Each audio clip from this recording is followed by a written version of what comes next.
Like,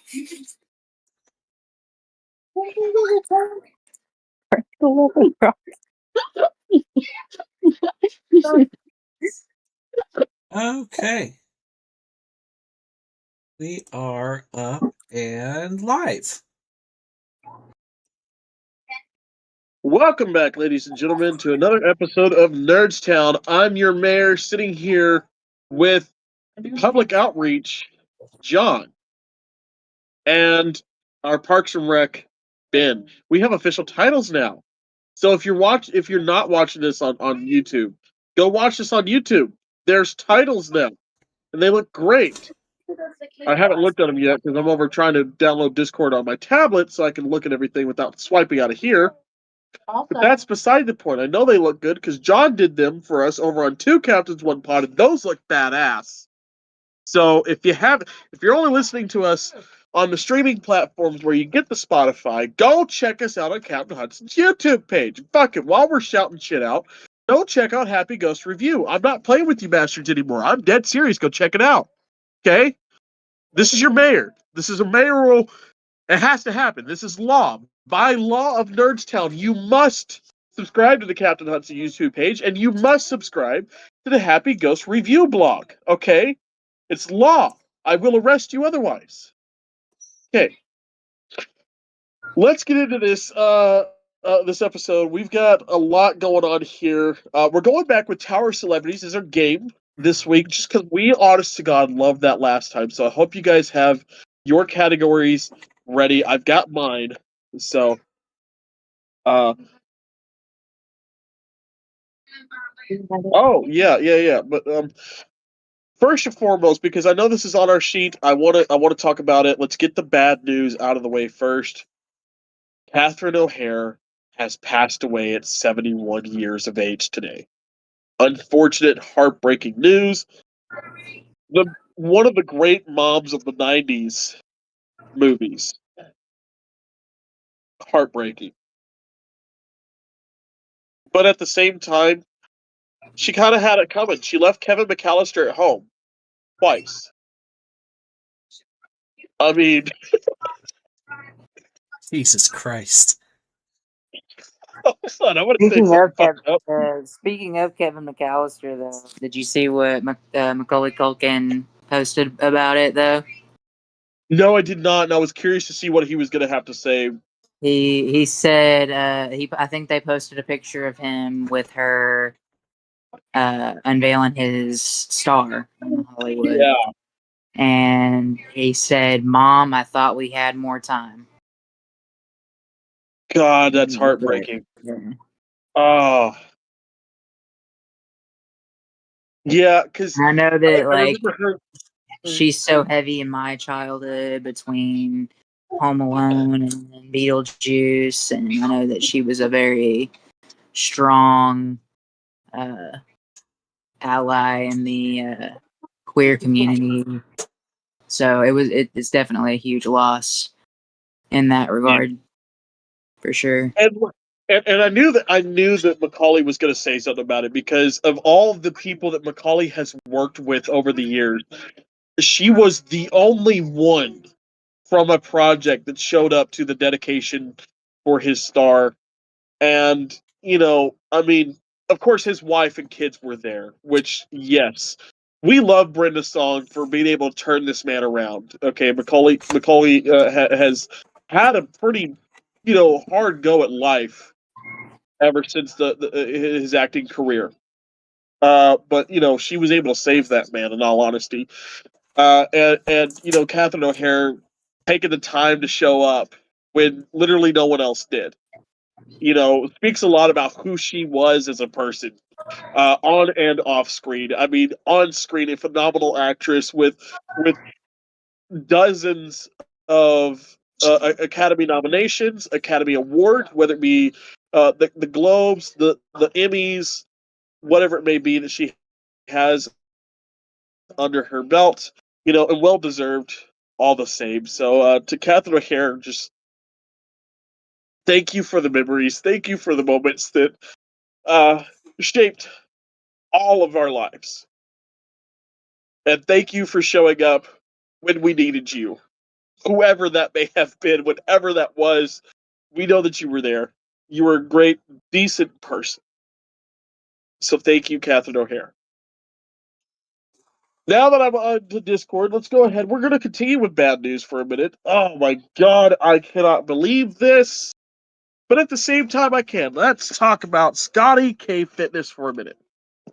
Now, for those of you that don't know, lots of people are going against Scotty K Fitness, and there's two reasons why. You have the MAGA going against Scotty K Fitness because he said fuck ICE in a video. Well, fuck you guys. First and foremost, suck my cock. Okay, I'll say it here. Fuck ICE. And fuck MAGA. Fuck Donald Trump. Alright? I have freedom of speech, and I am fucking exercising that First Amendment right there. Okay?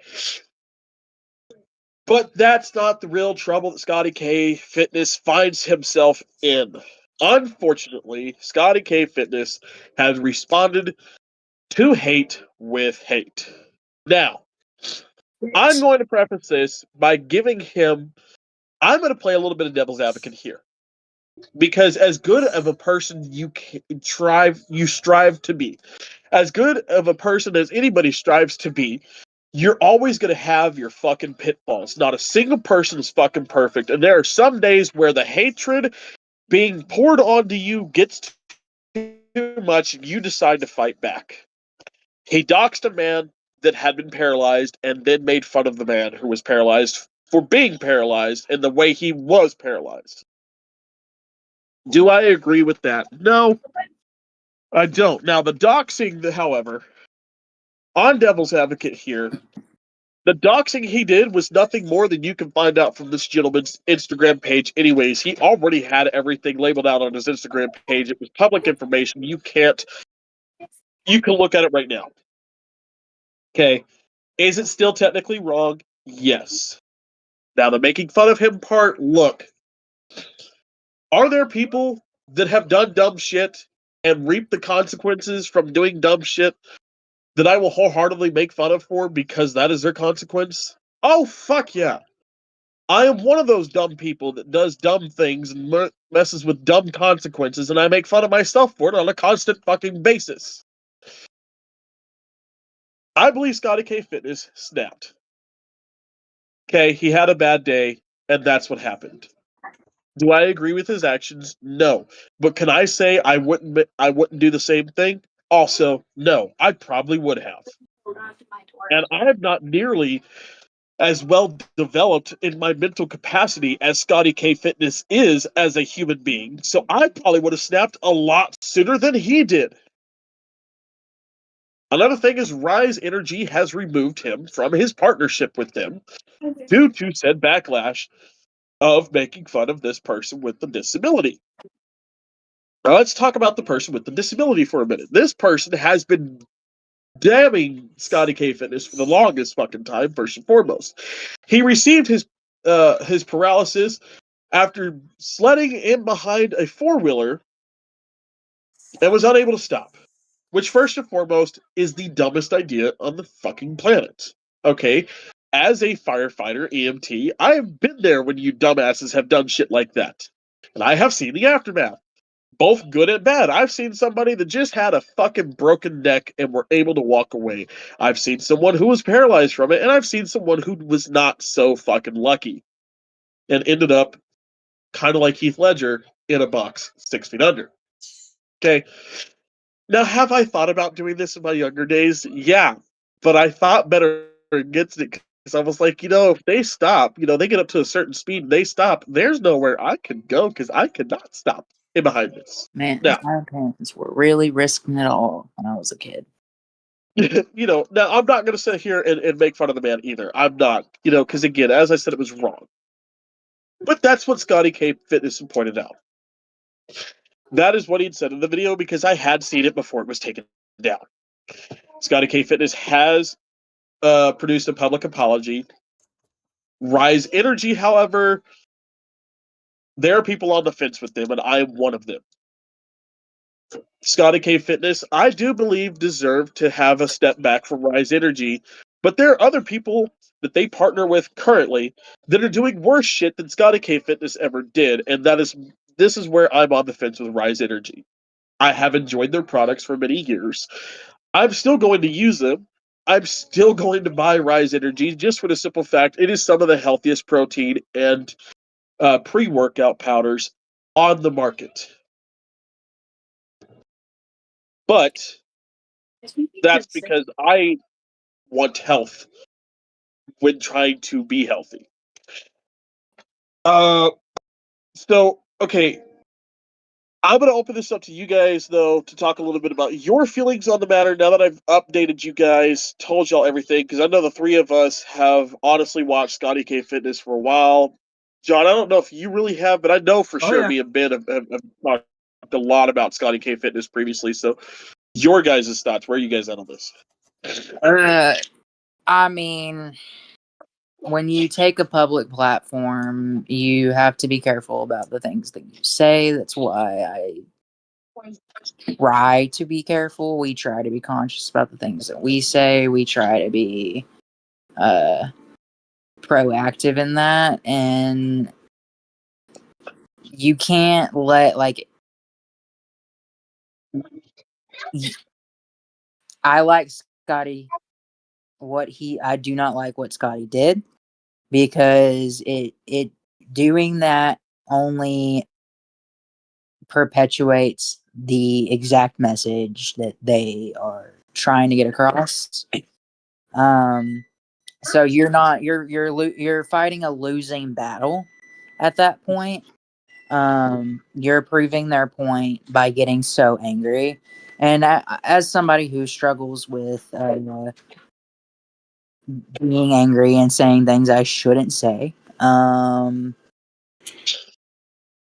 just don't think that that's a line he should have crossed. However, we're all fucking human, and that's when you're being poked and prodded and poked and prodded and poked and prodded. Like, it's to be expected that somebody's gonna snap eventually. Do I think that the snap was a little overboard? Probably. Yeah. But however, I do think that there should be consequences to your actions.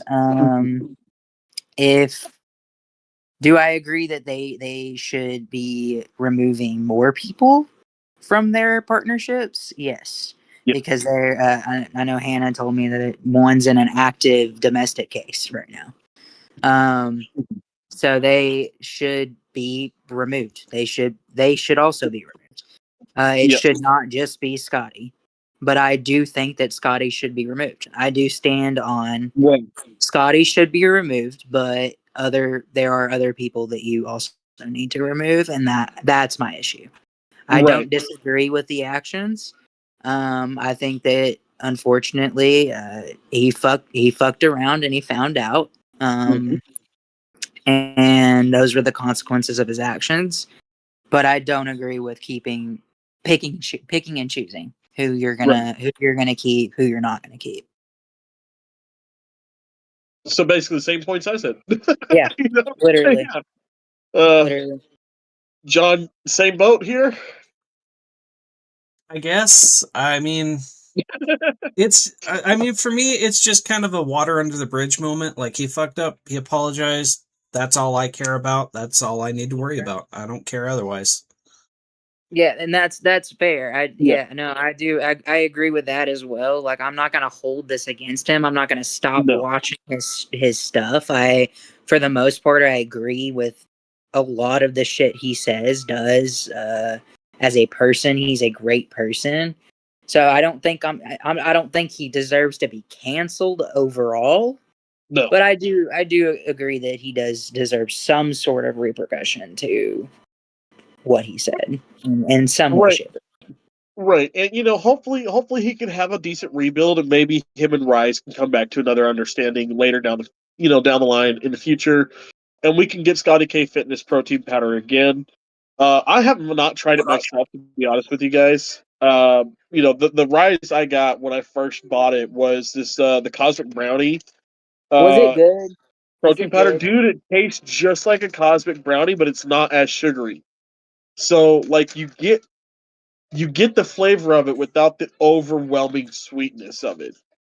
Because Premier has one now too, and I was gonna pick that up, but he said Rise makes her sick. So Mm. Now, I will say the pre-workout I have is the red cherry ring pop pre-workout, which tastes just like a red cherry uh, ring pop infused with cocaine.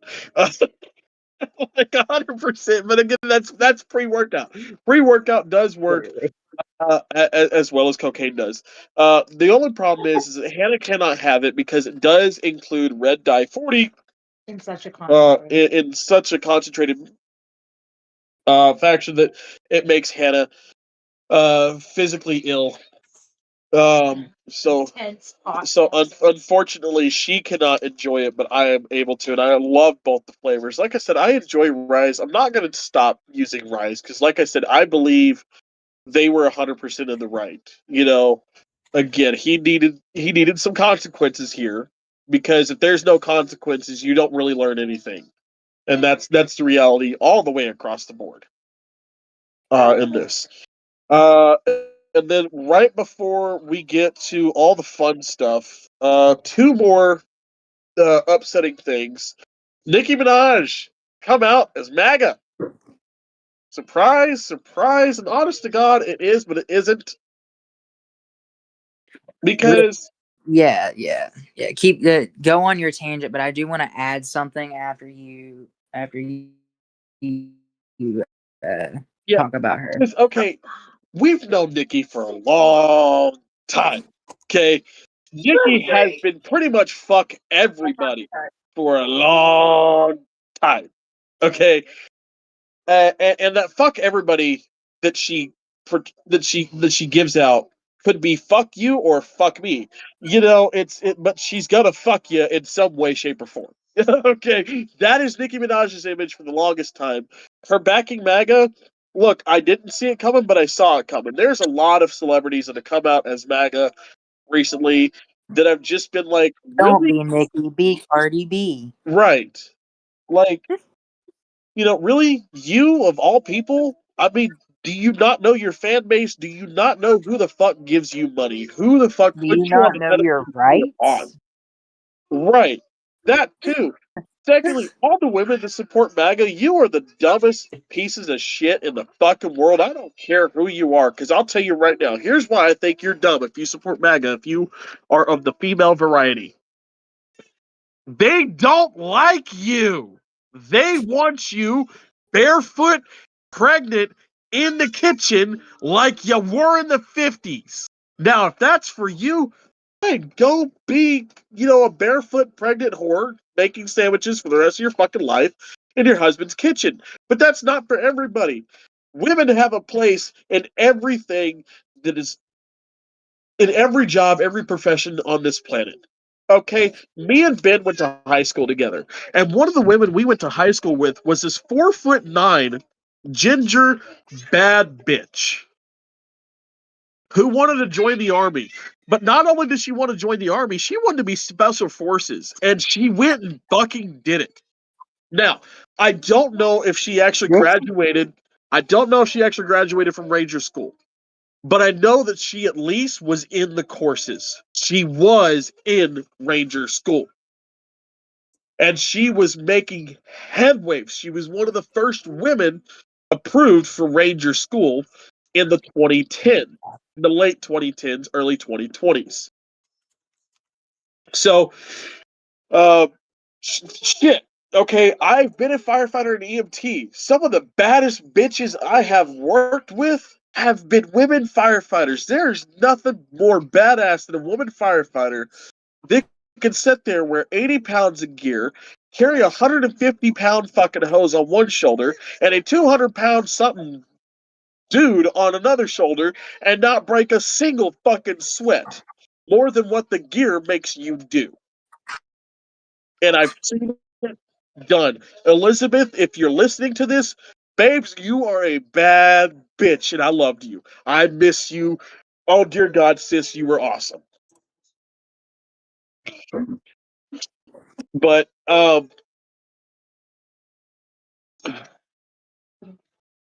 Where? Yeah. But, like I said, that's not for every woman out there. But if that's for you, fine, go ahead. But they don't want you. So, yeah, that's my tangent. You guys are fucking stupid if you're women and support MAGA because they don't like you. They want to take your rights away. They already started. But, different tangent for a different day. Ben, what's your stance on Nikki? I mean, it's not shocking. I kind of saw it coming with Erica Kirk stepping on stage with her. And yeah, she's kind of been supporting Trump for a hot minute. She's just kind of never stopped. She's kind of one with the like Drake crowd and all that kind of supporting it and stuff. So I don't know. Not really shocking for me, personally. But And now I on the video that I saw, that brought this to my attention. There was one person that commented, sitting there going, "Well, what if how do we know that they're really MAGA supporters? What if they're just saying that they are just so they can keep their jobs in Hollywood and this, that, and everything else?" For which I rebuttal. How do we feel about the films of Nazi Germany? How do we feel about the songs of Nazi Germany? How do we talk about Nazi Germany? We don't. Anybody that was an actor during Nazi Germany, the films that came out in Nazi Germany have never been seen since 1943. The songs have not been heard since 1945. if you're a part of that movement, this movement is about to get erased, dude. Like, Right. nobody's business. So it's not going to matter what stance you're on. Right. I mean, it's going to matter in the moment. Yeah. Like Billie Eilish stepping out, Joe Keery stepping out. All of, I mean, fuck. A shocking one that shocked me this week or last week. I don't think he's come out completely against Trump, but he came back and apologized for all his anti-Semitic remarks. Kanye West. He just needs help. Severe help. I truly think that the man just needs fucking help. Yeah, I mean, I've said that for a long time. But I mean, we don't know what the was Kardashians truly do to people. shocking that he came out and even apologized for fucking anything. It's Kanye West. Kanye only cares about Kanye. Right. We're talking about the same man that Taylor's first Grammys took the fucking microphone from her. Literally. And did not apologize. Still hasn't apologized almost 10 years later. Over 10 years later. He's apologized over anti-Semitic remarks before apologizing to Taylor Swift. But, like I said, I don't think it fucking matters. Whatever. But my last little bit of actual upsetting news, and Ben, this is going to piss you off too. So I hope. Real quick. Before I'm going to talk about the Super Bowl a little later, but while we're on the political talk, if you are planning on going to the Super Bowl this year, bring documentation. Yes. ICE is going to. They want to surround the Super Bowl with ICE. So, just putting that warning out there. That is all I'm going to say. Moving on that. But we're gonna stay sports for a second here because the 2027 NHL Stadium Series has been announced, and I was so excited about this. I wanted to go to this game. I've been upset about it, for a little bit, just because it's the Dallas Stars. Okay, we're Dallas Stars are hosting the 2027 NHL Stadium Series. Now, the stadium they're choosing, though, this is what upsets me, is Jerry Jones's AT&T Stadium. Reason that upsets me is everybody that goes to AT&T Stadium knows not only do you have to pay to get into AT&T Stadium for the event, you have to pay the event to get in. You must also pay Jones's price. Tickets at AT&T Stadium for events there are usually a lot more, about 10 to 15% more expensive than they would be for an event, for the same event at Globe Life Field or the same event at the American Airlines Center, because Jones wants his money too. It's a big problem. Dallas knows about this problem. Every motherfucker in Dallas has just about had it with Jones at this point in time. But we can't choose who gives the Stars and the NHL the permission to do the Stadium Series in Dallas once they were chosen to host it. Jerry Jones stepped up, and you know what? At the same time, fuck it. It's still the Dallas Stars Stadium Series. It's a once-in-a-lifetime kind of deal, so I really want to go watch this game. Well, we finally find out their opponent, and I will no longer go to this game, nor do I want to watch it. Can you guess, Ben, who the other team is? Golden Knights. It absolutely fucking is the Vegas piece of shit Knights. First and foremost, Why does it not surprise me though? With all the talk about like Dallas and Vegas and all of that. Well, not only that, but the NHL has been boosting Vegas more than any other team this season. And I think it has something to do with the backlash that the NHL received and the Vegas Golden Knights received from Carter Hart's right on back into the NHL with the Vegas Golden Knights. Hear me out, NHL. Hear me out. Bumped him up to the NHL. You know how you avoid that? You know how you get people to like you again? Kick the fucker out. Exactly. But yeah, they were announced today. They were announced today, and the Stars fans have already started a petition to remove the Vegas Golden Knights as the opponent for the 2027 NHL Stadium Series hosted by the Dallas Stars. Now, I have signed this petition, but I don't believe it's actually going to do anything. No matter how many signatures we get, they've already got it set in stone. The jerseys are already being made and everything else. This is nothing that, honest to God, we could change. Would we like it changed? Fuck yeah. Hell, I would take the Edmonton Oilers versus the Dallas Stars in the 2027 NHL Stadium Series. I would take the Dallas Stars versus the Colorado Avalanche in the 2027 NHL Stadium Series hosted by the Dallas Stars. I would take any other of the 31 teams left in the NHL other than the Vegas Golden Knights. I cannot fucking stand the Knights. I hate the Knights. I hate the entire organization. Hell, I have unfollowed people because they are Vegas Golden Knights fans. I'm not kidding you. Because if you could still stand that fucking organization, that's fine. But I won't stand you.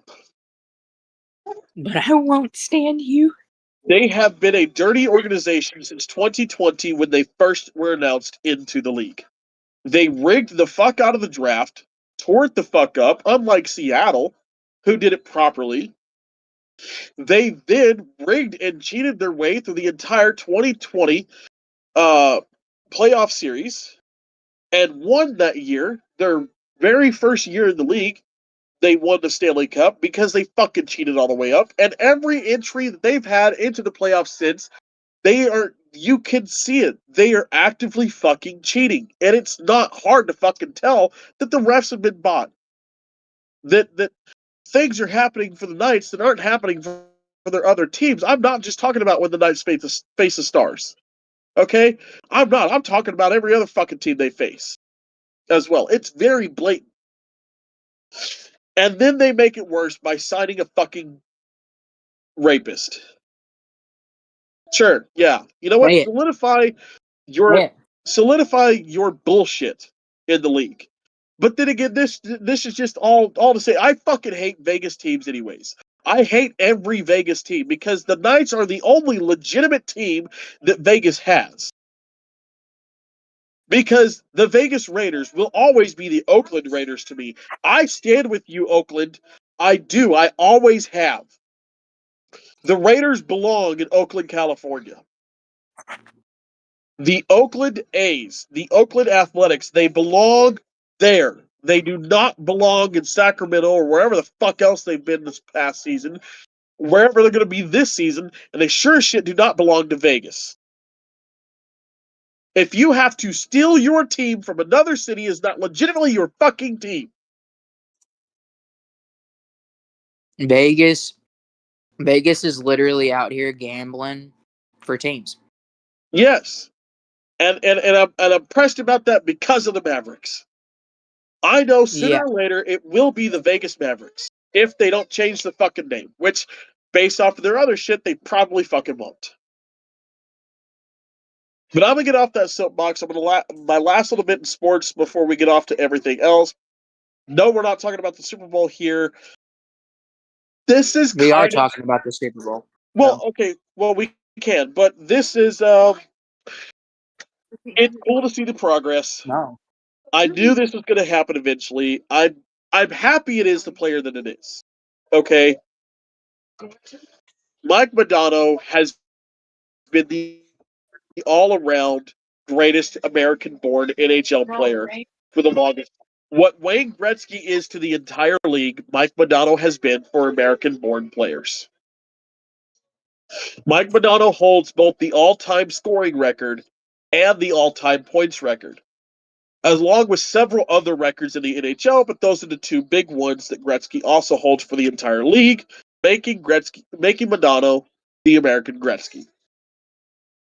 Except one of those records is now no longer held by Mike Modano, and I'm upset that it has been broken, but I'm not upset by who broke it. Patrick Kane just took Mike Modano's all-time points lead among American-born players. Patrick Kane is a dominant force on the ice when it comes to American players. He always has been, always will be. I love Patrick Kane. I'm not a Red Wings fan. Never have been, never will be. I respect the fuck out of the Red Wings. I do. But I'm not a fan. Patrick Kane. I was about to say, I don't even know him as a Red Wings player, though, personally. That's fair. Yeah, he was I know him as first. Blackhawks. He was Blackhawks first, and that's where he will always lie for me. But he broke it with the Red Wings, and in all honesty, if anybody's got to break Modano's record, let it be a Red Wing.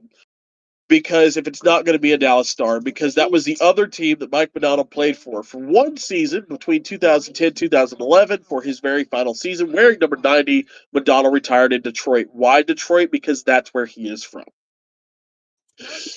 He wanted to go home for his last season. A white ring on play in front of his family. Dallas fans sure shit hated it. Stars fans across the nation hated it because before they came to Dallas, of course, he was drafted in '89, back when the Stars were the North Stars of Minnesota. Minnesota then, of course, selling the team to Dallas. Dallas becoming the Dallas Stars. That's where he'd have his tenure. That's where he would win the Stanley Cup. Set a lot of those records that he has, but of course would then end into Detroit. So if it's got to be any player, let it be a Detroit player.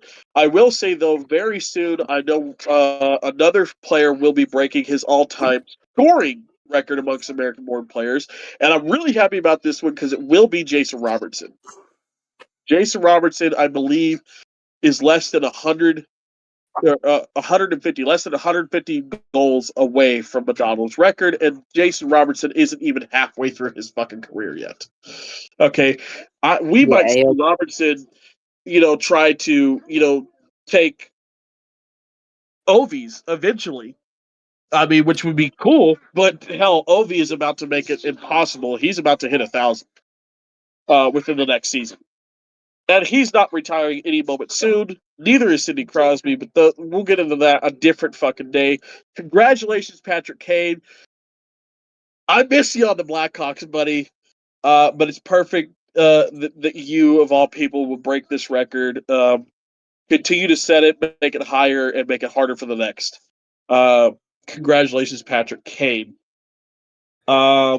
Switching from sports, or do you want to go ahead and talk about the Super Bowl here? No, I didn't want to talk about it. Okay. Just to get through sports. So Patriots and Seahawks. That's who's going. Obviously Seahawks. But it's kind of fitting with everything going on that the Patriots would be in the Super Bowl. However, I more want to talk about who's performing because we know that. Well, before we get there, real quick, hold on. I want to talk about the setup here, because the Seahawks have a chance to do something to keep a record going for themselves that no one really paid attention to until recently. For the last 4 popes elected, every time a new pope was elected, the Seahawks would make the Super Bowl and then win the Super Bowl. That's happened 3 times already. A new pope was just elected. Now, granted, he comes from the great Chicago area. He comes from Chicago. He's a Bears fan. Okay? The Bears. That's why we call him Da Pope. And the Bears really tried to pull it off for Da Pope, but unfortunately they were unable to. But now the Seahawks are in the Super Bowl. Fuck off, Pats. You're not getting it. You're not getting it. I'm sorry. A record goes to show that you have no chance in the Super Bowl. Secondly, I'm rooting for Seattle so hard because Seattle has been there, tried and true through so many Super Bowls, NBA Finals, World Series Finals, NHL Finals, and they just can't clinch the bucket. Let them win. All right, now let's talk about Bad Bunny and who else? Yeah, we know about Bad Bunny. Bad Bunny's doing the halftime show. Puerto Rican, by the way. U.S. citizen. Yeah. Yep. Just for the record, if you didn't know that. U.S. citizen. People were rioting about that. We all know that. Opening, though, is Green Day. Because they wanted white American citizens, but you got the wrong ones, motherfuckers. So I just can't wait for Billy Joel Armstrong to scream a part of the maggot agenda. Right. Can't wait. Yeah. I can't wait. Me either. I think I'm gonna love the Super Bowl this year, you know? I think so too. You know, as much as I didn't want to see the Patriots in it, I can't wait. Yeah. We should watch the Super Bowl We absolutely will. together. We'll make it a thing. We'll make it a thing. Super Bowl party. Oh shit! You know what? This isn't the last sports thing that I have. That we have. We have one more sports thing. This is going to motorsports now, Oh yeah. guys. This one brings me to tears. I'm not gonna lie. So let me look this fully up. Let me fully bring this up so I can make sure I'm not doing anything, saying anything wrong here. So this one brings me to tears because Michael Schumacher has been noted to be no longer bedridden.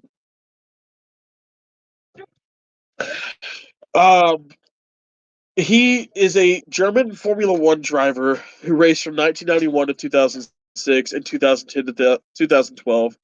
He was considered one of the greatest drivers in Formula One at the time. He shared the record for 7 Formula One world titles with Lewis Hamilton. He also won the 1990 German Formula 3 Championship and Macau Grand Prix. An accident happened.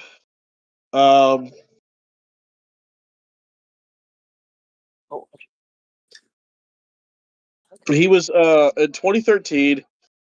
He was in a skiing accident that basically took all mobility from him and pretty much took his life from him. He was not, of course, killed, but he might as well been. But they have just announced that he is no longer bedridden. This brings me to tears. I don't think we'll ever see him in the car again. I don't think we'll ever see him drive again. But the fact that he can now show up at the tracks, really, this is Bare such a minimum, good thing. he gets I mean, somewhat of his life back. right. This man was a prodigy. Honestly, if he'd been able to continue driving, Lewis Hamilton would probably have no chance. As much as I love Lewis Hamilton, I really do.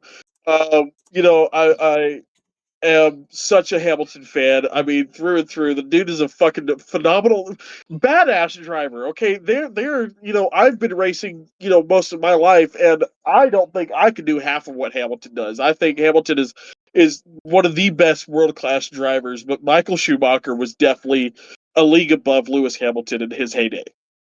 Driving the Marlboro car in the '90s and the early 2000s, that was his run. He was Ferrari driver. Um, I've had a couple of his diecast cars. On my shelves growing up as a kid, and it was, you would always see that Marlboro car at the front of the fucking track. You never saw him in the middle. You sure as shit never saw him in the back. So to know that he is able to get out of bed, I'm so happy. God, I can't say much more about it because I'm get too goddamn emotional. But it's wonderful to see that he'll be able to do things again and not just be stuck in bed for the rest of his life, um, as previously thought. Now, let's turn into a little bit of funny news. Florida man, Florida woman. The absolute, just astronomically stupid fucking news articles that we would get over the years out of Florida would start a meme of Florida man, Florida woman, where you could take any article, think of anything just astronomically stupid, put Florida man in the front of it, and people would believe you. Well, Louisiana woman has given Florida woman a run for her money. Louisiana woman.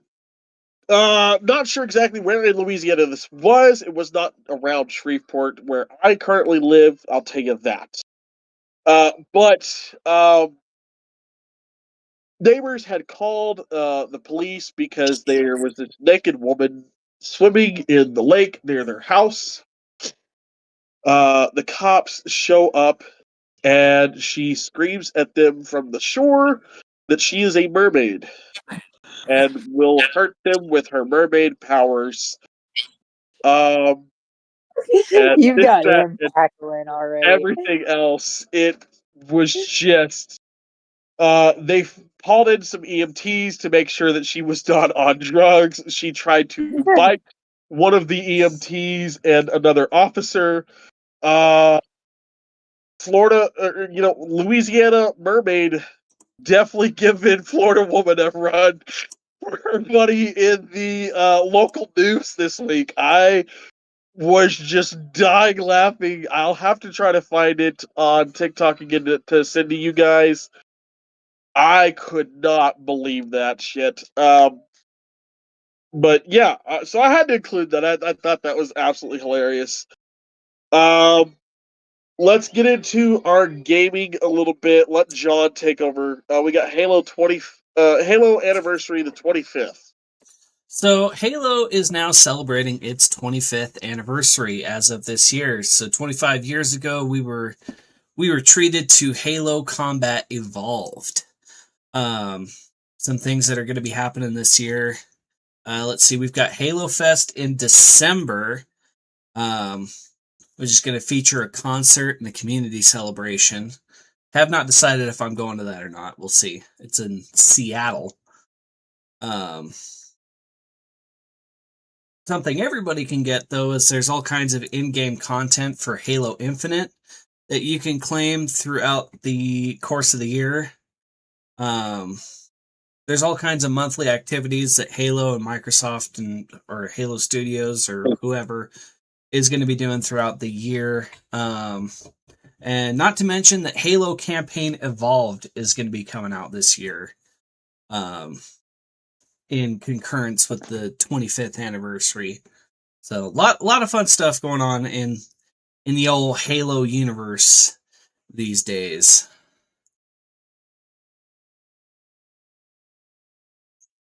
That's all I got for Halo 25th. I'm sorry. Both are just like Silent from me. just silently.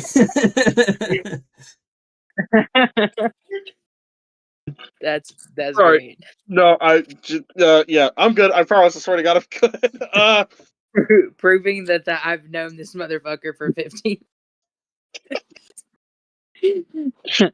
Anyway, that's we're honestly fucking crazy that it's been around that fucking long. It makes me feel so fucking.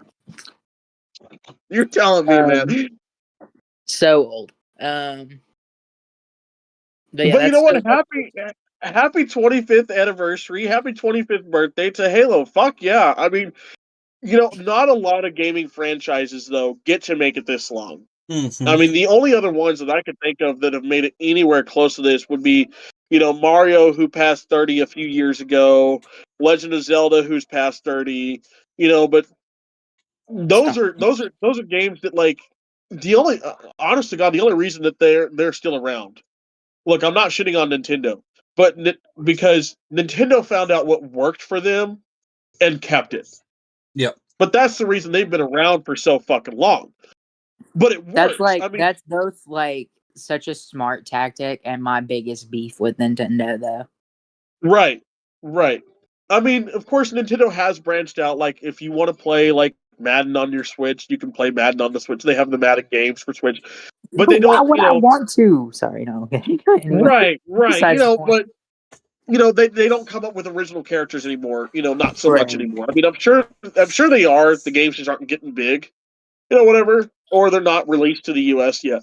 But still, not a lot of gaming franchises, and I cannot really name you one good American gaming franchise that has lasted this long. I mean, technically, you could count the sports games, but I don't like to because they're just like, yes, they count because. No, I get what you're saying. You're not offending me. If you think you're offending me, you ain't offending me. No, it's not that I'm worried about offending you. I'm worried about offending the sports everyone else. Gaming fan. Because like I know you get it. You get it because like my sports games growing up was I always had the show, the MLB, or I had NASCAR games because me and my dad loved NASCAR. And that was a big part in my house. We've talked about that before on the podcast. So I had the NASCAR games. I had from fucking, NASCAR 98 all the way up to NASCAR 2014 before I stopped buying them. And that was just because the game just kept being, it was just the same fucking game. Mm-hmm. There's one big one that we're forgetting that has been around longer. Resident Evil. Okay, yeah, right. Resident Evil. Look, on the same note that I'll give Halo, like, I kind of want to take it away from them for the same reason I take it away from the sports games, but you can kind of count COD.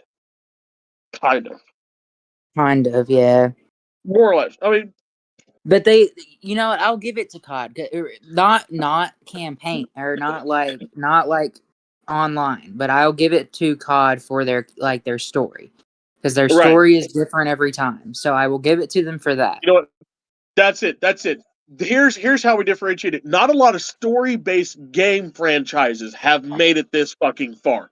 Resident Evil, reason I wouldn't still Halo. give sports games is because most of the sports games, like my careers now, are the fucking same, and it pisses me off to no end because we used to get really cool ones by Spike Lee in 2K. So bring back Spike Lee, motherfuckers. It doesn't necessarily count as a story because my career on the racing games. Okay. But 2K is a 2K legitimate originally, story. No. 2K originally, yes, but 2K now, no, because again, the My Career No. doesn't fucking count because it's not technically story driven they're not story driven anymore. Not anymore. They used to be. Right. But yeah. So good on Halo. Congratulations, Halo. Honest to God, and look, here's to the next 25. Fuck it, let's make it 50 at this point in time. Come on, I've been around for the 50th anniversary of Star Trek, the 60th anniversary of Star Trek. Let me be old, an old crotchety young man, an old crotchety man, sitting at the nursing home, telling my grandson, "I used to play Halo back when it was fucking good. We had Master Chief." Give me that. Give me Halo 50th anniversry. There are some Master Chief for all crotchety these old kids men aren't that gonna are know in the who the nursing fuck home saying Master that Chief now.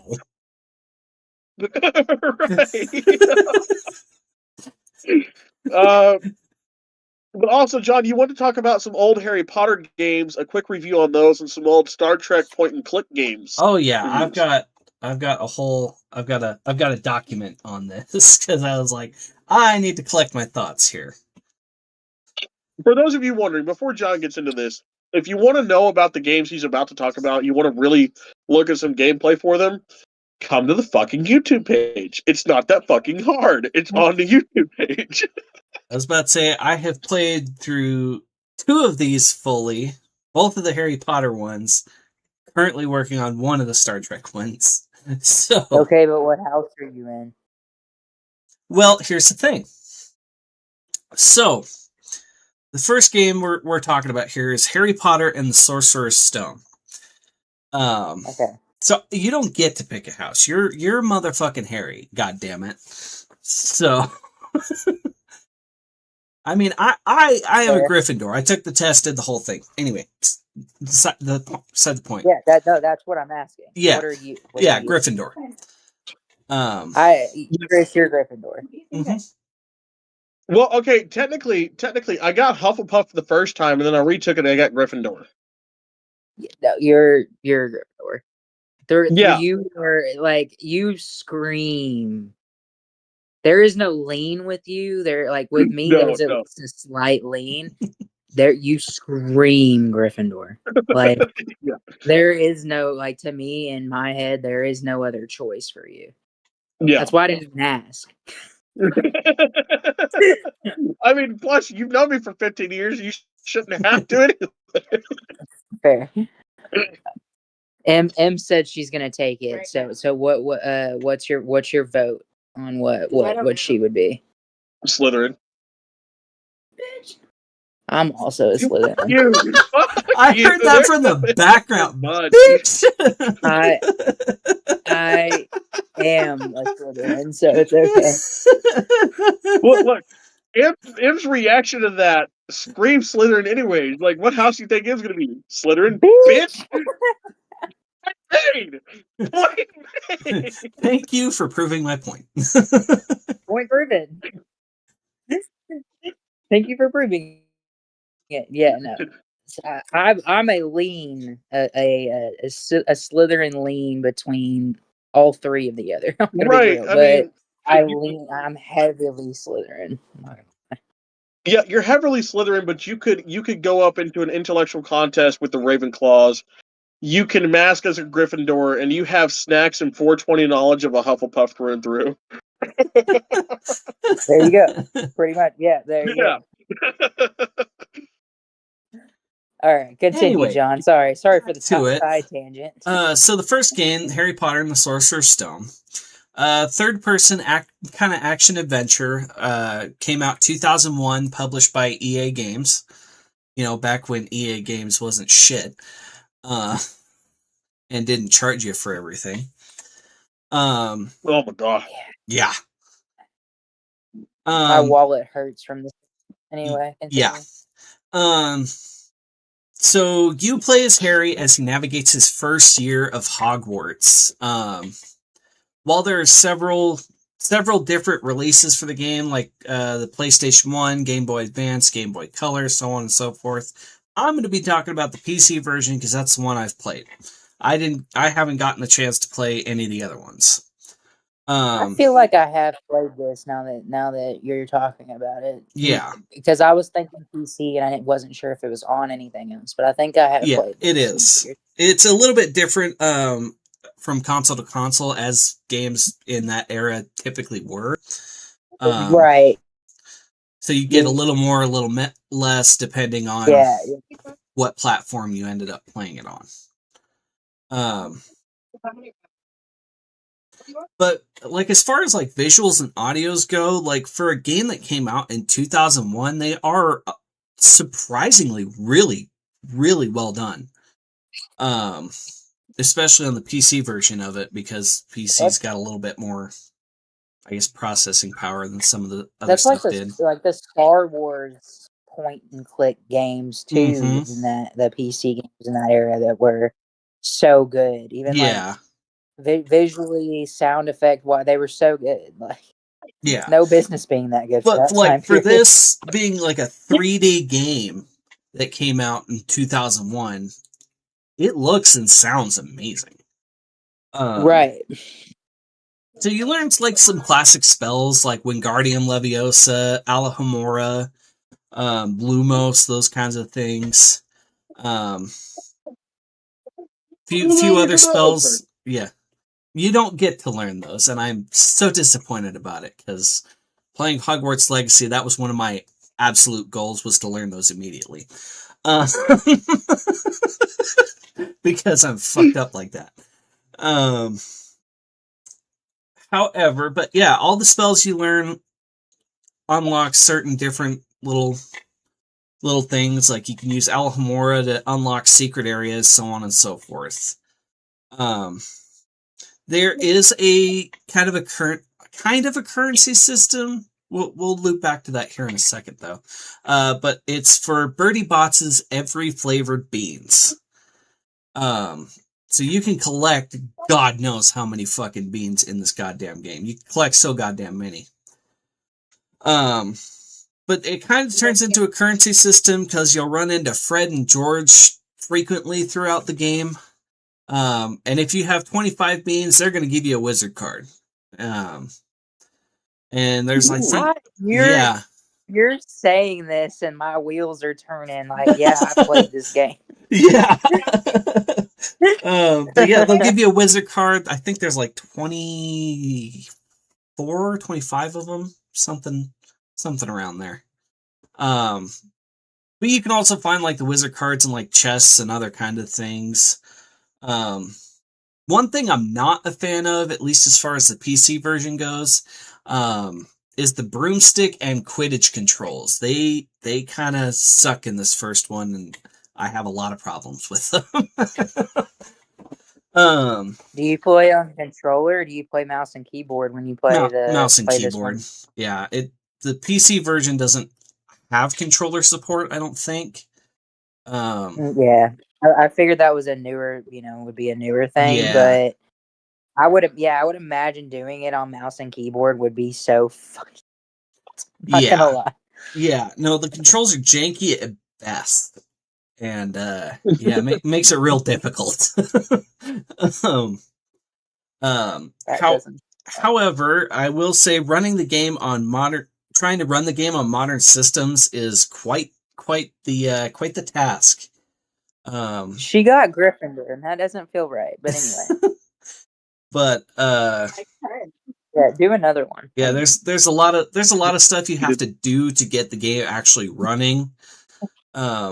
On modern systems, like I have it on my computer, but I had to do a lot of work to get the fucker running in the first goddamn place. But once you actually get it up and running, it's a fun experience. I enjoy the hell out of it.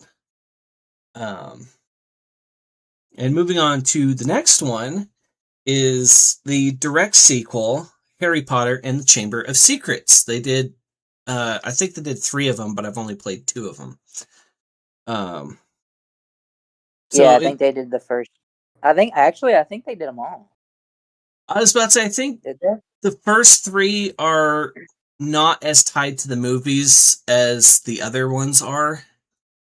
They're kind of their own interpretation of it as far as that goes. Because I know they did all the Lego, right? That's not what I'm talking. I remember but I think they did do video game tie-ins for some of the like Goblet of Fire onward. I think those were all technically movie tie-ins, like you'd see with Spider-Man or pretty much anything else, like the old Tobey Maguire Spider-Man movies or things like that. But these were kind of their own take on these two classic stories. Okay. But in my opinion, I like the Chamber of Secrets a whole lot more than I liked the Sorcerer's Stone. There's a lot of similarities to the first one. You get most of the same spells that you would got in the first one. A lot of differences though. There's a bigger open world design to the Chamber of Secrets. So you get a lot more freedom to actually go and explore and do shit, as opposed to the first game. You can still do it in the first game, it's just not as entertaining. It's not as fun. Bertie Bott's Bertie Bott's Beans makes a comeback. But there's a whole trading system attached to it. So you can trade for stuff like Quidditch upgrades, wizard cards, or healing potion ingredients. You do end up learning some new spells. Let's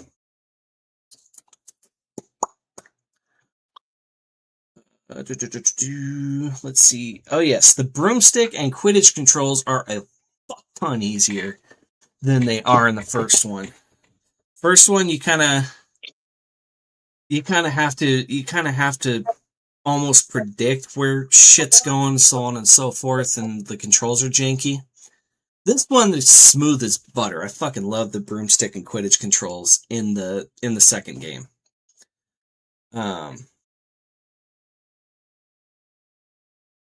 Just like the first one, getting it to run on a modern system is about as difficult as it is to run on the first one. But once you get there, it's fantastic. It's definitely one I would recommend, and I've played it over and over and over again.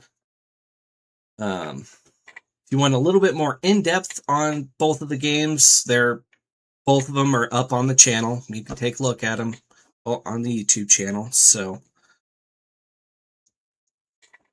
or else, yeah, something like that. But Hawks and Red. That's a kill shot. Kill shot. But yeah, no, definitely a fun couple of games that I definitely recommend. So definitely positive reviews on those. And now we'll move on to the old Star Trek point and click games. Starting out with 25th Anniversary, which was the first of Star Trek's point and click adventures. It's an Interplay classic. It came out in 1992. You've got the full cast of the original series. So William Shatner, Leonard Nimoy, the whole shebang. And you play through several episodes that have just got a classic Star Trek feel to them. Like, you actually feel like you're in an episode of Star Trek, the original series. So gameplay, of course, is point and click, but there's two big elements to that. There's ship combat and away team missions. Ship combat in 25th Anniversary it takes a while to get used to, I will say. Like, the very last ship battle of the game is damn near fucking impossible, and I hate it. But yeah, you're basically taking control of the crew, and you're having them do stuff, like scanning stuff, so on and so forth. But it was a blast. It was a blast to play that one, and I haven't gotten it up on my YouTube quite yet. I kind of wanted to. A lot of these games. I'll play through them first, and then I'll put them up on the YouTube. Is usually how I end up doing that.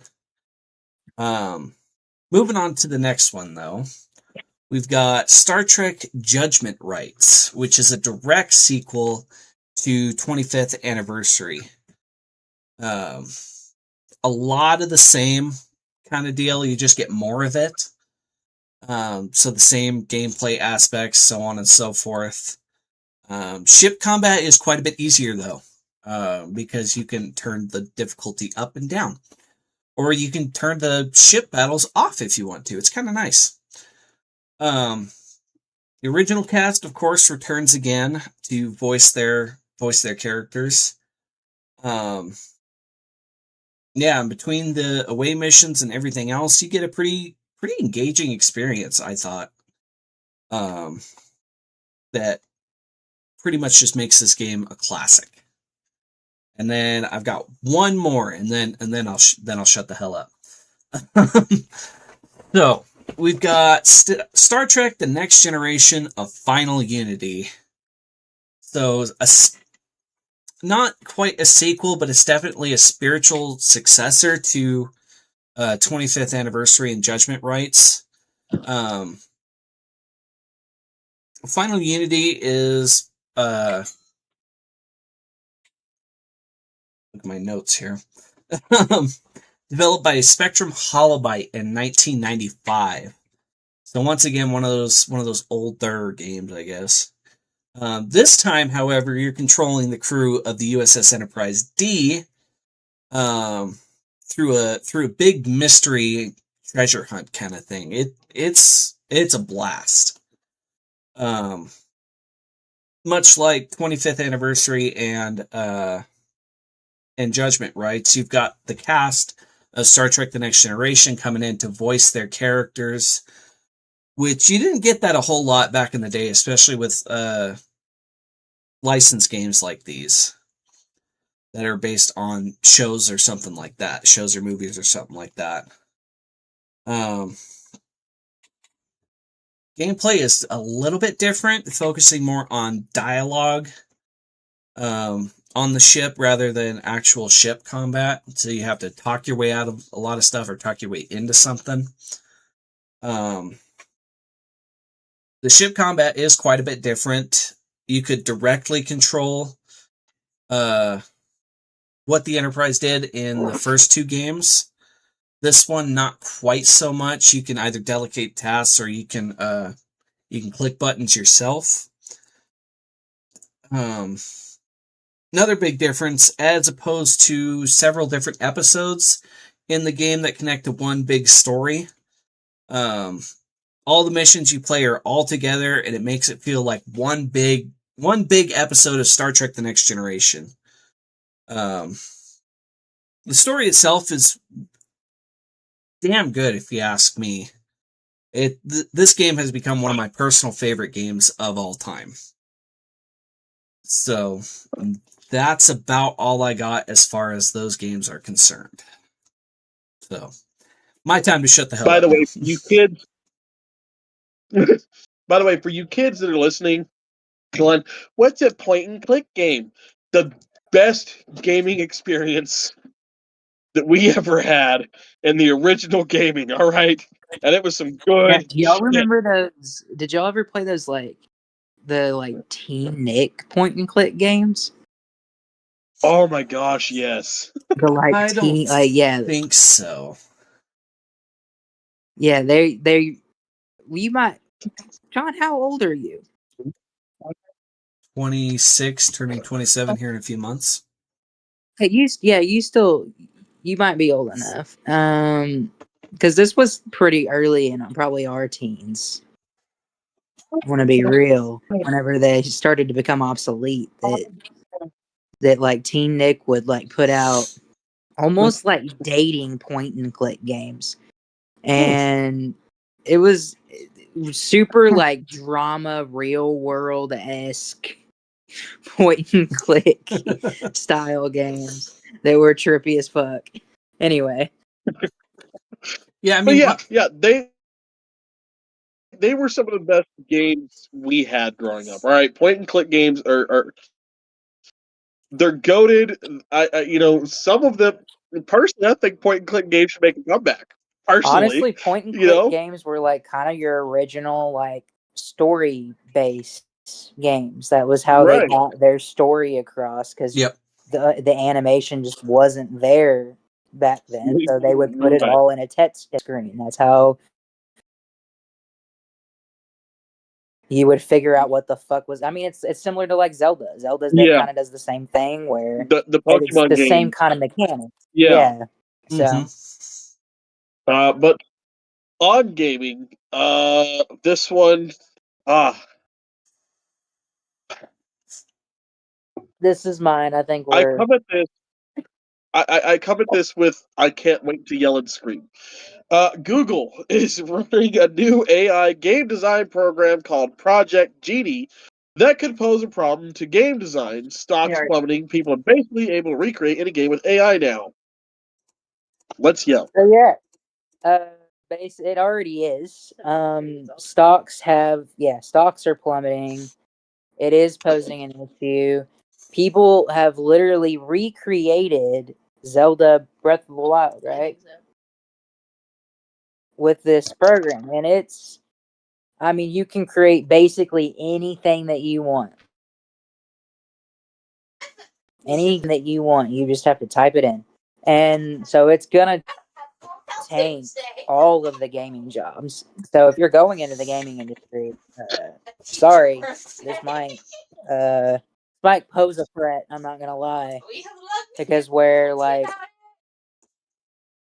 least in the acting community and in the writing community, they still want that generalized thought that your job is a computer, and so what is the point, right? And the biggest problem that gaming has, that's how they're gonna view it. That's how they're gonna write it off. That and the biggest problem that game developing has that that doesn't have, their biggest problem is what they don't have that voice over work and acting and writing has, and that's the Screen Actors Guild. Voice actors are a part of the Screen Actors Guild. You have the Writers Guild that has banded together to get rid of AI out of those projects, and we've only gotten minor wins. Let's be honest. As a member of SAG myself, we only got minor wins. We're protected to a certain extent. But we don't have full protection. Gaming, unfortunately, the gaming industry, they have something similar, but it does not work the same that SAG-AFTRA does, that the Writers Guild does. It does not work that way, unfortunately, for them. So they don't have as many rights. They cannot barter for those rights the way that they should be able to protect gaming from things like AI. So this is going to pose a massive problem, and it pisses me off. Because personally, and I've talked to Ben about this. I've talked to John about this. I want to create a game. I have several ideas for games that I want to create, and I've talked to John about a few of them. I've talked to Ben about most of them, because the types of games that I want to create that I would enjoy playing. Both of these men here fall into these categories where they could help me do this, or they could understand my idea and help me flesh it out a little bit more. As well as, in Ben's sake, Ben is a phenomenal fucking writer, as we know, and can help me write some of the stories, the scripts, the baseline for the games.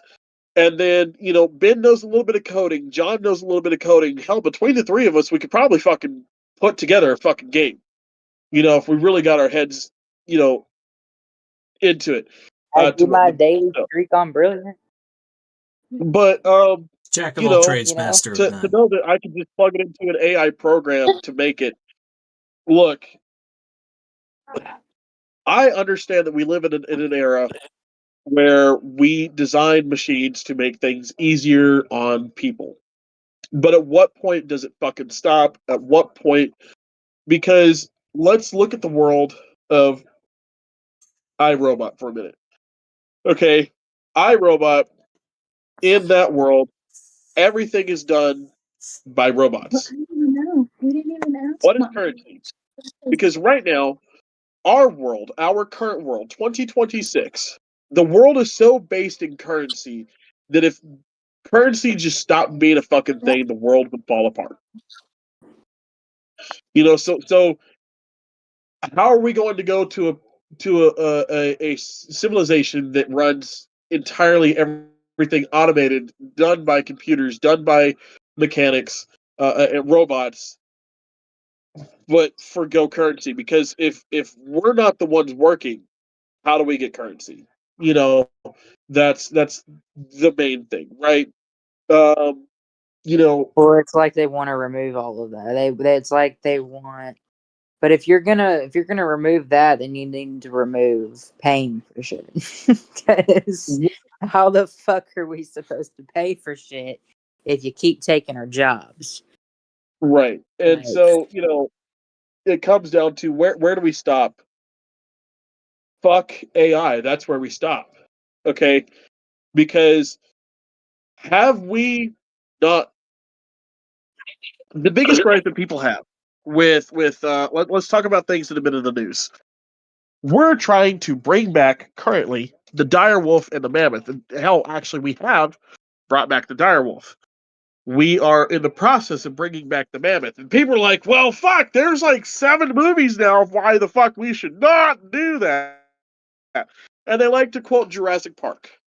Again, I have my qualms with that, as in, no, Jurassic Park is a statement of what we should not do when we do this, not why we should not do this. However, with AI, we have a plethora of movies spanning back to the mid 60s on why we should not have AI. Okay, my biggest case in point, 2001: A Space Odyssey. Okay, written written back in the 60s, directed by the great Stanley Kubrick. I actually have not How seen an that one. AI, It's on my list this year. it's really good. I mean, it's a slow watch. It's very much a 60s movie, but it's really good. I enjoyed the fuck out of it. But how the big basis is how your computer, your AI on board this rocket decides, you know what, fuck the humans, and locks him out and tries to kill him. And he's got to figure out how to disable how. Okay, let's move to the 80s. We have Terminator. Okay, Skynet. All right, Skynet.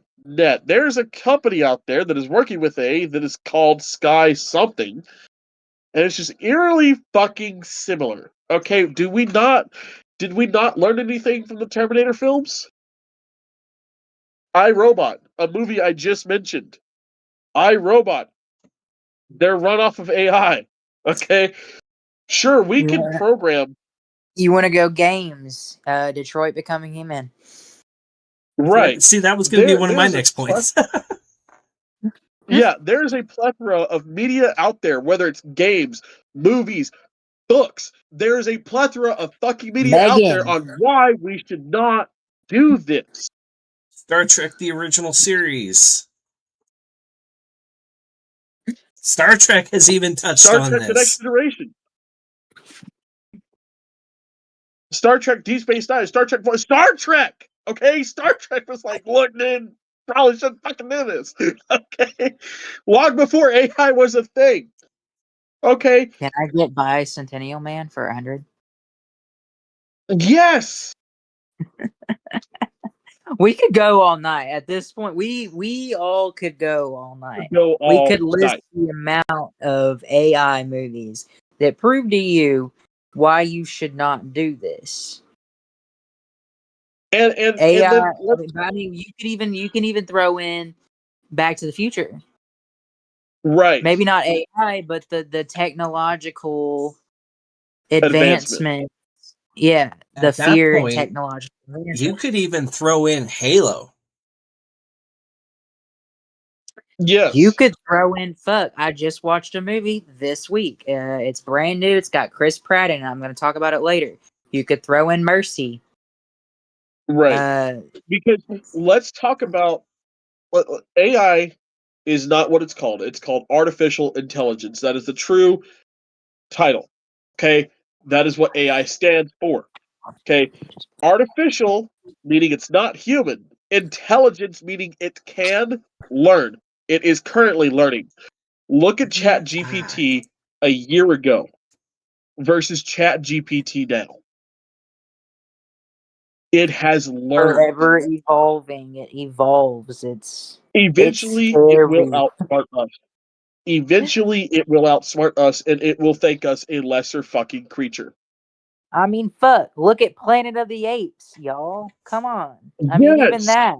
The monkeys even started to outsmart us at one point. You think a robot can't? Right. But okay. We'll get off of this little soapbox. Fuck AI and fuck what it's doing to the gaming I community. feel like we're just gonna have some sort of fuck AI comment every episode at some point. I hope so. I will forever scream "fuck AI." Everything. That is why. My wife, the author that she is, she's currently working on a book. She has, commissioned our dear friend Ben here to do the art for some of the books.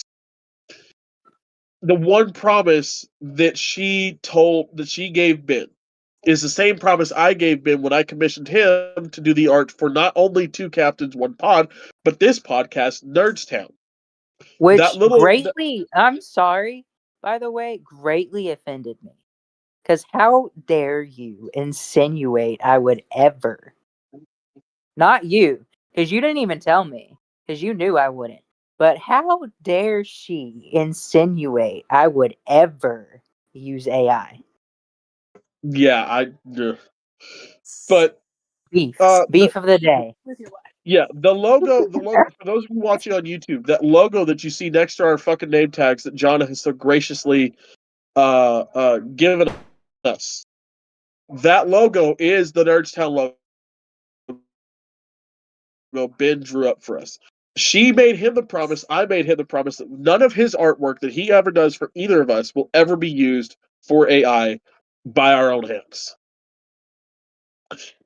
Because it's a fucking problem. And I don't want it to be a problem. I don't want my best friend's hard work to be used for AI because it's lazy. AI is fucking lazy. That's all it is. But let's get into this next point. I've been looking at it all night, waiting to get here, the whole podcast. Was looking at it during the day after we got our little script for tonight. Black Panther 3's new casting, Damson Idris. What do you have for me, Ben? Please tell me it's good because I don't think I can look at another T'Challa other than Chadwick Boseman. I'm not ready for it. And that's where I'm at. Like I just feel like that going back to what we were saying about Doomsday, about how I feel like they're just trying to rewrite to like get viewership back. Uh-huh. I feel like they're just trying to throw Black Panther back in, and that like it would be one thing if the dude didn't fucking die, dude. Right. But like I don't know, it just feels like a whole. It feels disrespectful. Do I like the casting? Does he look the part? Yeah. I don't know anything about him, but he looks the part. But I kind of liked that it got passed down to Shuri. Sure, yeah. Yeah, I liked that it got passed down to his sister. I don't understand why we have to change that. So I just don't I'm so lost in the MCU of what the fucking plan is going forward that I just need these movies to come out at this point to where I'm tired of the speculation, the like is this gonna be a big bop or is this gonna be the biggest flop in MCU history? That's where I'm at. Is it's either gonna go really, really, really good or really, really, really bad, and it's gonna there's no in between on this. I feel like at this point, My feelings on it. Having read it, like I said, I've been thinking about it all day since you sent this in, and I saw it. It's not just that Chadwick died. That this is a bit upsetting for me. It's Chadwick Boseman was not just a great actor. He was, for the Black Americans, okay, he was everything to them, to their culture. And I mean that in the roles that he played. He played some of the best Black Americans in history. Jackie Robinson, 42. Martin Luther King. He played Martin Luther King Jr. He also played Rick James. Okay, these are phenomenal, all around great Americans. Let alone that they're Black.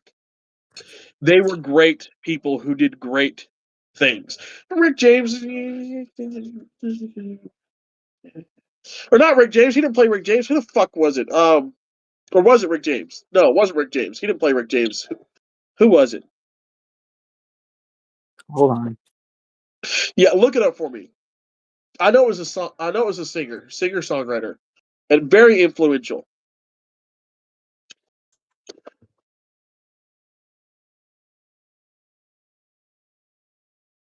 But James Brown. James Brown, that's right. It was James Brown that he played. Even still, great Americans, the most influential Black Americans. Okay. When as an avid baseball fan growing up, I always wanted to meet Jackie Robinson, Yogi Berra,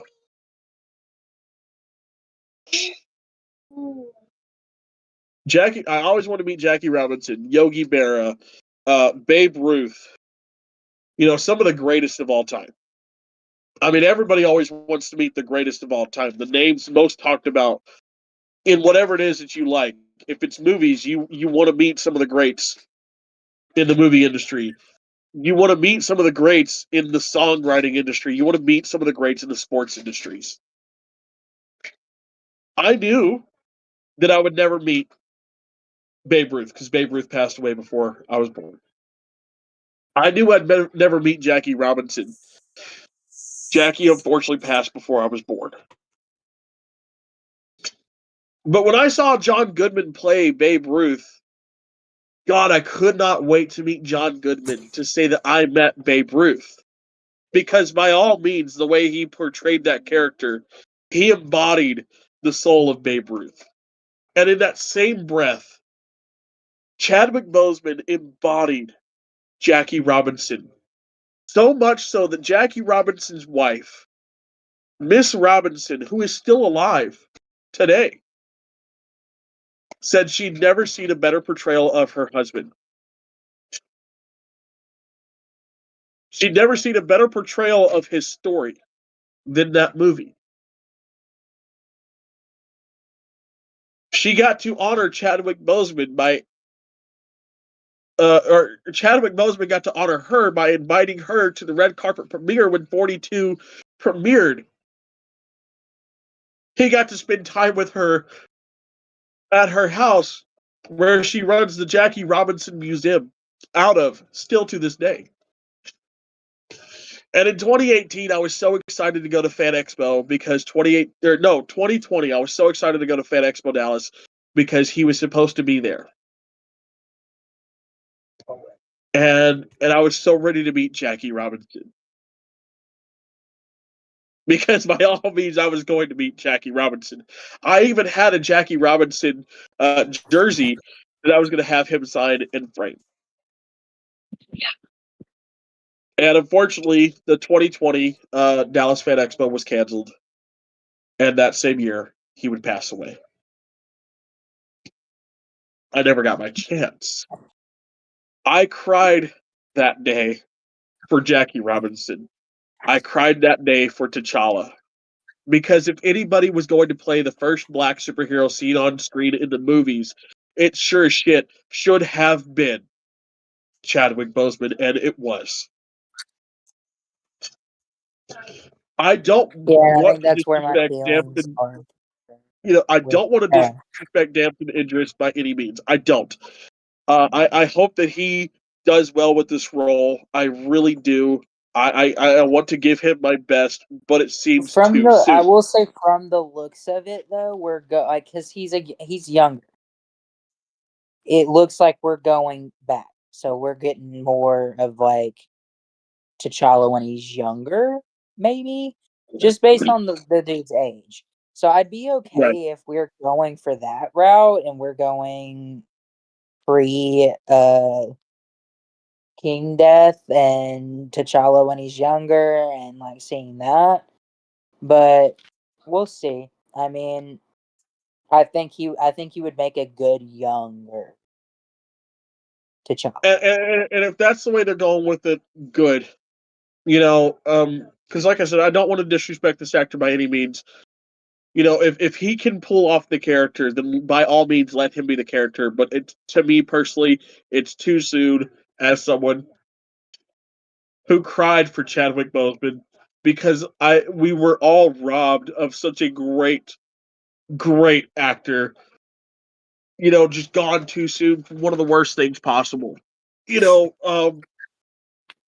I have my own grief with cancer that I don't get into, and you know, but uh, you know, to lose Chadwick, and you know, I still cry about it sometimes. I still get emotional about it sometimes. It's why up until recently I have not seen Black Panther 2 because I was not ready to say goodbye fully to Chadwick Boseman. And I know I know it's like, well, he died in 2020. It's been 6 years. Yeah, but you know what? Look, I hadn't seen a Robin Williams film, up until 2019. Fucking 5 years since Robin Williams passed away. It took me 5 years to see a Robin Williams film after he passed away, and that was another one that cut really fucking deep for me. But you Um, have seen Black Panther 2 now? I have seen it, and And it was beautiful. And they're good. The goodbye that they. I was blubbered like a bitch watching that movie. I really was. I'm not gonna lie. I'm not gonna that's sit why I here was and trying to try to get play you. I was macho like, man. dude, no, I understand. I was You have to watch it though. Yeah, I was blubbered like a bitch the entire movie, but the goodbye that they gave him, the send off that they gave him was absolutely perfect. They couldn't have done it better. And that's why I'm so like, do not go. It's the same way you're like, don't fuck with Steve's hat. Don't fuck with his. Because like that right Yeah, now, that is as happy as it gets for him to me. So don't yeah, fuck with it.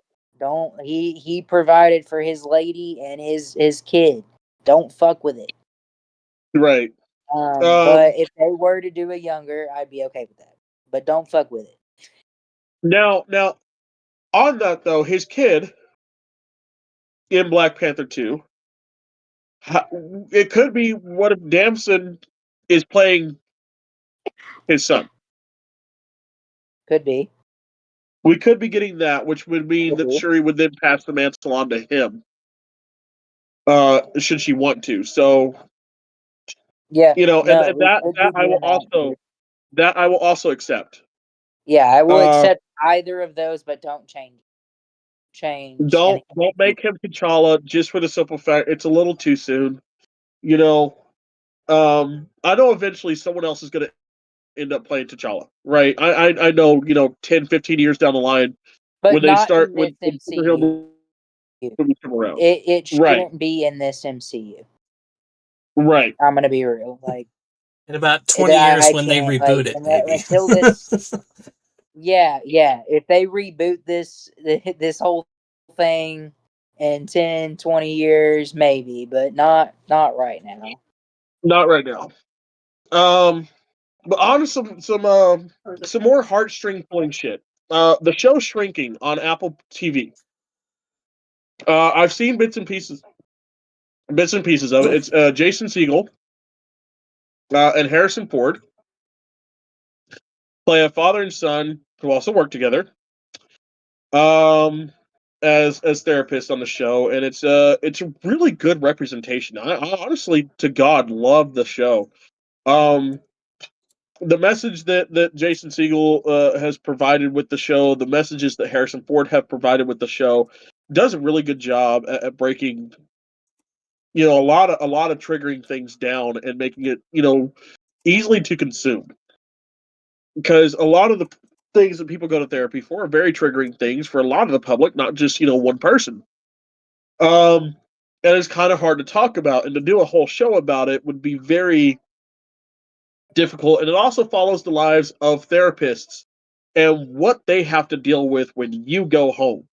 You're there getting better for yourself, but who's there for the therapist and just had to listen to your ass for the last hour? And Ben can attest to this. Ben is the therapist's friend. I was gonna say, on that note, the movie I talked about last week, If I Had Legs, I'd Kick You, kind of talks about that too, because she's a therapist and she's going fucking through it. The Rose Byrne movie, she's nominated for an Oscar for it. She's the therapist. So, it does. Yeah, those both. Nobody talks about that, about who's there for the people that are there for you. Right. But this new episode that they have coming out is a very touching episode on Parkinson's disease. In the show, Harrison Ford's character develops Parkinson's disease and must deal with that. And Jason Segel reached out to the world's most leading expert on Parkinson's disease to see if he would help write the episode. And Michael J. Fox said, "I will not only help you write the episode, if you'd allow it, I'd like to star in this episode." So you have Michael J. Fox and Harrison Ford going through a heart-to-heart moment as Harrison Ford's character deals with Parkinson's disease. We get to see Michael J. Fox back on the screen for the first time in a very long time, acting, and I'm excited for it. I love Michael J. Fox. I can't stop saying good things about Michael J. Fox. He is one of my heroes. You got Apple TV? Can we use that shit? I have to repay it. I have to repay it. But I did have it. And once I repay it, I will be sending you the info so we can watch Ted Lasso again. Yes. Okay. Yeah. Yeah. Dude, Ted Lasso ads are all over my TikTok right now. And I'm so pissed I don't have money so I can fucking watch it, dude. For real.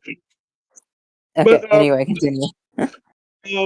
But I've seen this on TikTok. They're Screen Rant, which I have my beef with them. If you want to learn about that, go watch Two Captains One Pod. But Screen Rant did an episode on their TikTok page about it, talking to Jason Segel, talking to Harrison Ford, talking to Michael J. Fox. A few other outlets have talked about this episode. It pokes fun at it in a very loving way. One of the things Jason Segel said is he wanted to make sure that we did this as respectfully as possible. We didn't just want to bring in Michael J. Fox and write a script that was making fun of Parkinson's the whole time. We wanted to make a little bit of fun with it so that people that have the disease or people that know someone that have the disease can laugh a little bit at us going through this, but also really understand what Parkinson's is and get it out to the world and know that it's not just shaking uncontrollably, but it debilitates almost everything that you do. Michael J. Fox had said that it is probably one of the greatest passion projects he's worked on in a long time. The only thing he's done more important than this in the last 10 years has been his documentary that he put out that goes alongside his book, his memoir that he also has just put out. That I believe can be found on HBO Max, and I definitely would say give it a check out. Just look up Michael J. Fox documentary on Google. It'll tell you where to go to watch it. It is a good watch and a hard watch at the same time because it takes you all the way through his life and developing Parkinson's and having to walk away from acting, his one true love in life, and deal with his conditions. Harrison Ford said in his interview that he worked alongside Michael J. Fox as best as he could to really understand Parkinson's disease, to be able to portray it properly on screen and not make a fool of himself and a fool of anyone else dealing with the disease. So this is going to be a very touching episode, and I cannot wait to see it. For everything that it's going to entail. Like I said, Shrinking is a phenomenal show. If you have Apple TV, definitely go check it out when you get the chance. As much as I cannot stand the company Apple, I will say the shows that they have on their platform are really good shows. There's not a bad one on there that I have not found yet. Ted Lasso is a really good one. You heard me and Ben talking about it. It is that show will make you think about your life in so many different ways and kind of rewrite your mind a little bit. And I think Shrinking does the same thing. Crowded Room is another one that'll make you fucking think. On Jason Segel though, he talked a little bit about Shrinking on this as well. He just did a Hot Ones episode. So if you like Hot Ones, check Hot Ones out if you like Jason Segel, because he did do interview on there as well. Which and on the if you like Jason Segel, if you don't like Jason Segel, what are you doing with your life? Jason Segel is one of the greatest actors that is not talked about enough. Between his breakout with How I Met Your Mother, playing Marshall, look, How I Met Your Mother is very much an early 2000s sitcom. It's very much comedy, but they do touch a lot of hard moments in that show, such as the death of Marshall's dad. And honest to God, dealing with the going through with my grandfather right now, dealing with his inevitable death later on this year, I find myself really relating to Marshall in the time that his dad gets sick and his dad, passes away on How I Met Your Mother, because it's such a great acting in that moment. Especially the pocket dial scene where, you get Marshall trying to figure out his father's last words to him throughout the entire show, the entire episode. Marshall believes that his dad's last words were about the Crocodile Dundee 3 movie that he had shown Marshall, and he didn't want to talk about that. Every single person in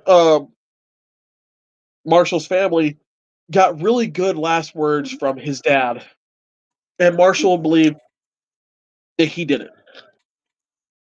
The actual last thing that Marshall realizes he got from his dad was a pocket dial. And for about 10 minutes, the pocket dial goes on, and you just hear his dad, just doing random stuff around the house, in the garage, just working on something until his dad, and of course Marshall's just absolutely pissed off about this. He's like, why did everybody else get a good goodbye, and I'm just getting shit. I don't have anything anymore. This is it for my dad. And then he listens all the way to the voicemail outside the memorial service for his father, and realizes his father, you hear him say, "Oh, Marshall, I must have pocket dialed you. I didn't know. Well, I just want to let you know I'm proud of you and I love you, son." And those were the last words his dad said. And you see Marshall break in that scene, and Jason Segel's acting in that scene is just so phenomenal, to go from just absolutely heartbroken, devastated, and angry to heartbroken, devastated, and so happy that those were the last words his dad had told him. And knowing that he can hang on to that voicemail for whenever he needs it for the rest of his life, that his dad will always tell him he's proud of him and he loves him. Furthermore, Jason Segel, I'm forgetting Sarah Marshall. Another great acting from Jason Segel. I mean, just phenomenal. Dealing with breakups, dealing with, how to get over somebody, when you can't really Not even, escape them. not even just that. The play that he puts on, the puppet Yeah. play, is written by him. Like, that's his play. So he's just like very, again, talk about a jack of all trades. I mean, puppet mastering, comedy, romance. I mean, he checks all your boxes. He is very entertaining. He is underestimated and underrated and not talked about enough. I love Jason Segel in this show. Again, you're talking about a guy who, for most of my life, every time I've seen him has been some sort of comedy. Again, Forgetting Sarah Marshall is a comedy. How I Met Your Mother is a comedy. Gulliver's Travel is a comedy. The Muppets movie that he was in is a comedy, but Shrinking is very much not a comedy. It's a very serious role. While it can be a comedy, through most of it, um, you know, it uh, he just does. He can bring that seriousness to the role as well, and he really makes you think, really makes you feel. He can make you feel the things that a great actor should be able to make you feel. Not right now, thinking of. So yeah, go check that out. And again, God, I cannot wait to see Michael J. Fox back on the screen. Even if it is for an episode where, more or less he's playing himself. He's not playing himself. He's playing a character that also has Parkinson's. But we get to see Michael J. Fox. And, I got an honest to God hero of mine. Truly, I got to meet him a few years ago at Salt Lake City, FedEx Salt Lake City. And, getting to be in the same room with him, getting to meet him was just so amazing. I would love to go back to that con every day of my life. To revisit that and get to see him over and over again and share a conversation with him as I got to that day. Um, so now we're gonna talk about Happy Ghost Review or else. Yes, so Take it over. posted another blog post about my most anticipated 2026 movies this year. Not just horror. There are a few other, mostly horror, but there are a few other that I'm anticipating this year. Honorable mention that I did not write about, which crucified me, honestly. Practical Magic 2 is coming out in September 18th this year, so that is one that I'm highly anticipating. Childhood movie for me. So I'm really excited about that one, but I broke down all of those for you. Again, happyghostReviews.art.blog is that. So yes, do it or else. Moving on. Odessa, what is her last name? Yeah, Odessa of Zion. So I'm probably butchering her name. It's Odessa something. Zion, something like that. I'm butchering her last name, so I'm just gonna call her Odessa. She was supposed to be in a movie from A24 called Deep Cuts. She went for an audition, and she went for one role. They offered her another role of Zoe, and this character is Latina. I think she's I believe Latina. So huge controversy over you're not picking the right person for the role, which again I get. But on her, pop off, she was like, "Holy shit, guys, you're right. I read what this is about. I'm not doing this movie anymore." And she stepped down completely from the role. She denied the role to give it to somebody else. So pop off Odessa. I know So nothing what is about this? this movie. Okay, I was about to The say, pop- what is it about? Do we know? I don't know. I know nothing about this movie other than the fact that it was raising a lot of controversy. She is starting to pop up more. I think she's going to be in Scream, right? What is Okay. she supposed to, hold on. Let me she's supposed to be in something in some other things coming up. Yeah, it's Odessa Zion is what her name is. She's in Marty Supreme. She was in the Until Dawn movie, which no hate against her. Honestly, it wasn't her fault that the movie sucked, but And again, it's rarely the yeah, actor's fault that a movie sucks. It's more or less the writing and right, direction. right, and just honestly with that, it was just the direction that they took with it. But yeah, Yeah. she's popping up more in the horror realm. So I feel like it's gonna be a horror movie. I'm not sure, but A24 goes literally all over the board. It could be a romance movie, it could be a drama movie, it could be a horror movie. So you really don't know. I don't guess anymore with A24. But they, for the most part, she was in the like newer Hellraiser movie on like Hulu. So mostly horror. Okay. But honestly, just good on her for stepping down for the role. You don't really hear that. Going on the AI topic, Mercy. Mercy again, Chris Pratt.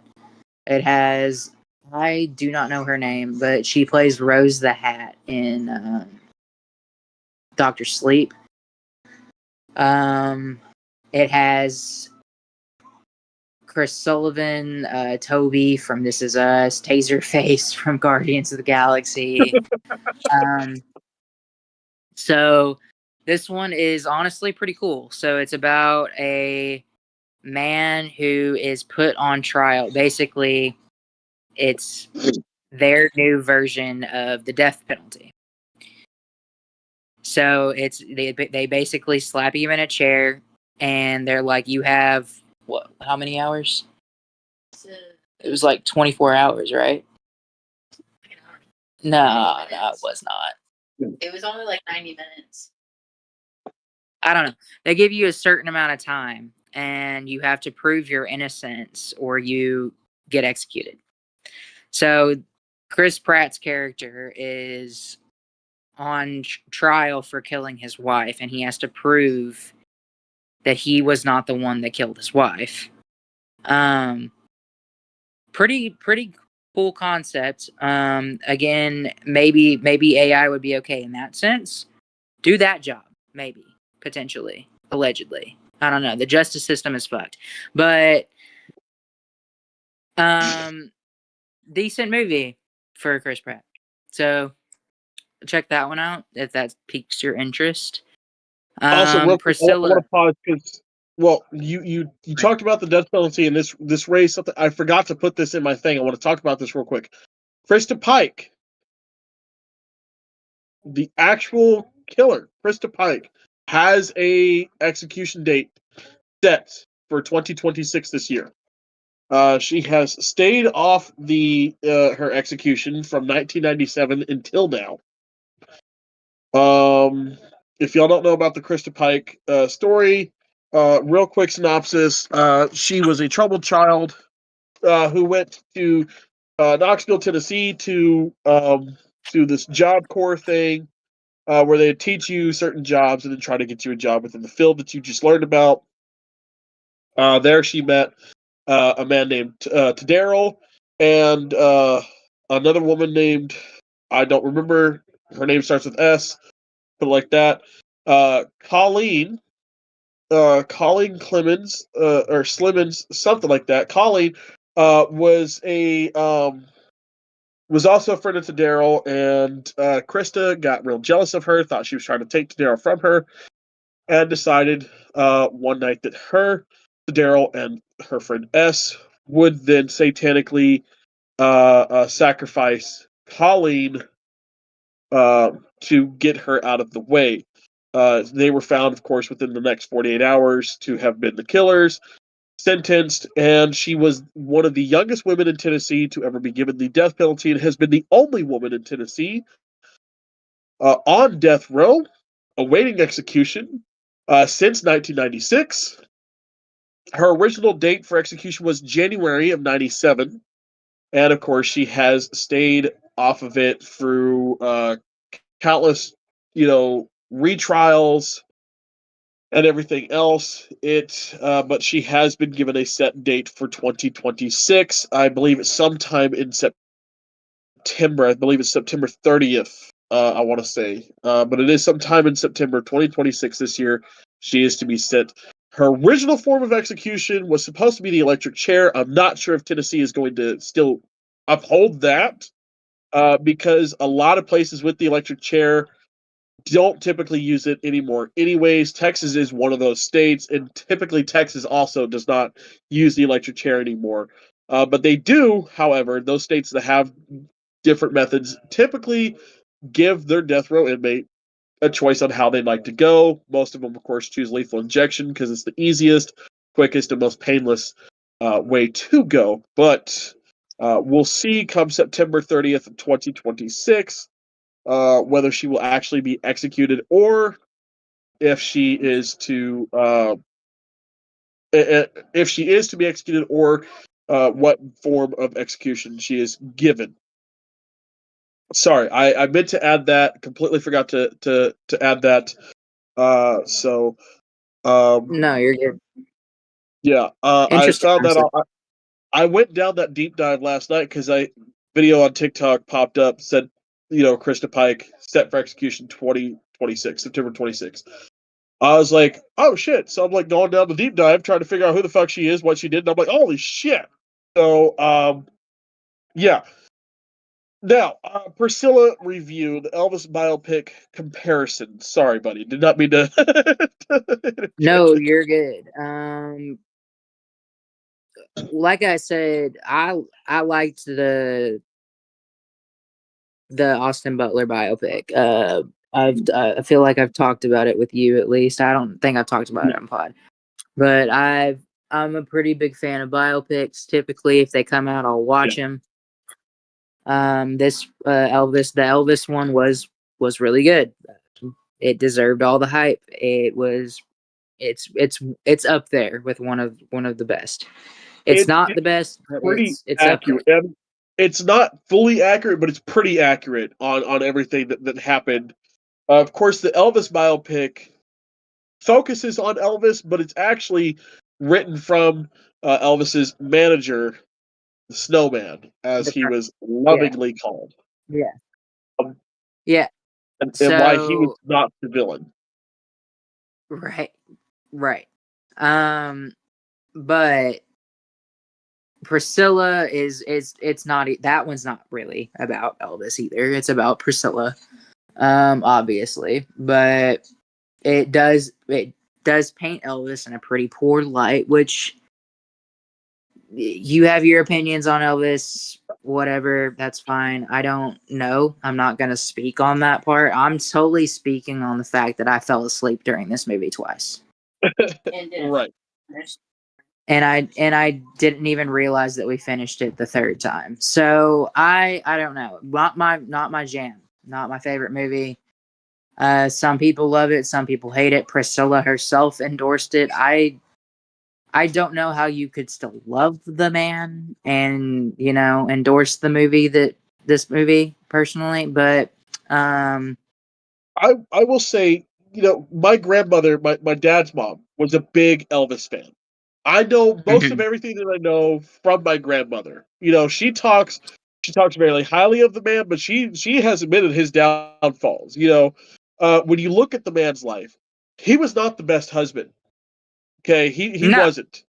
Which is why Priscilla and him did divorce. However, what we know about Priscilla ever since is she has honored that man's memory through and through. She keeps that man alive. The reason that man is still famous as he is because of Priscilla Presley. I mean, she loved him so much that even after the divorce, she kept his last name. Okay. Right. Their marriage, while faulty on both accounts, because again, no one's perfect, but on both accounts, um,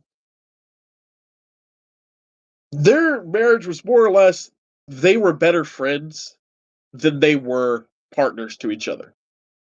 And that's what Right. it really comes down to. That is why that woman still loves that man almost 50 years after his death. Has kept his memory alive so much so that she runs Graceland and has it still stated as he wanted it in his will.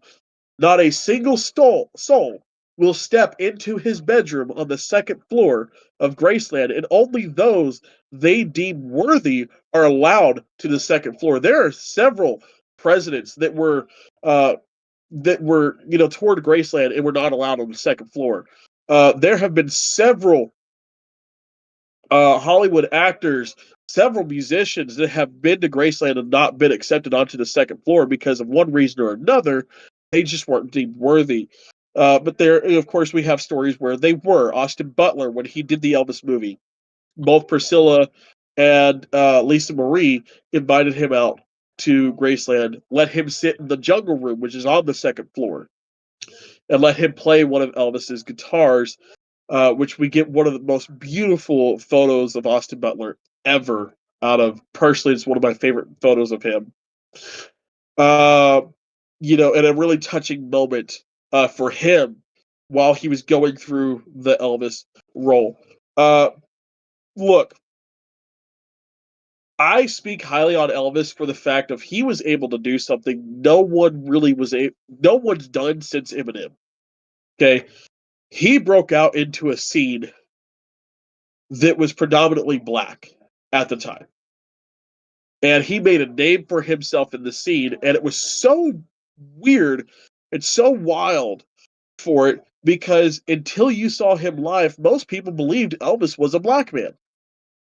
We get a lot of stories from the 50s and 60s of people believing artists were a different race. Chuck Berry was believed to be a white man until I mean, he was shit, you seen. get it now.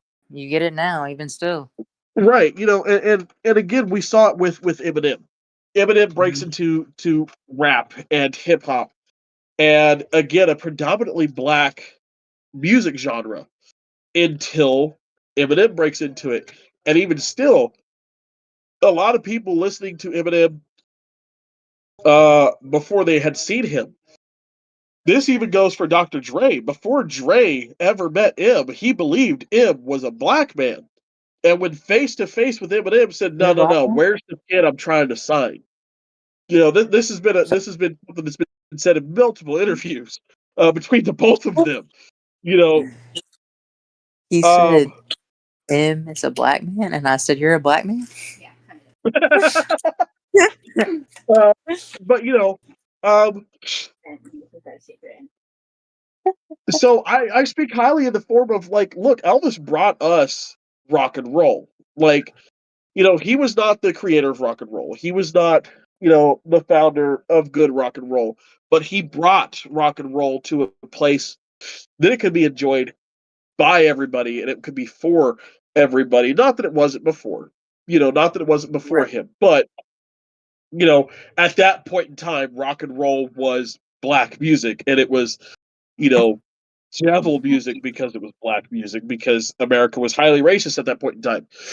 Um, you know, But I mean, but honestly, what you would in my personal, like my viewpoint of music, at least now, because we've got a little bit more genres to work with now.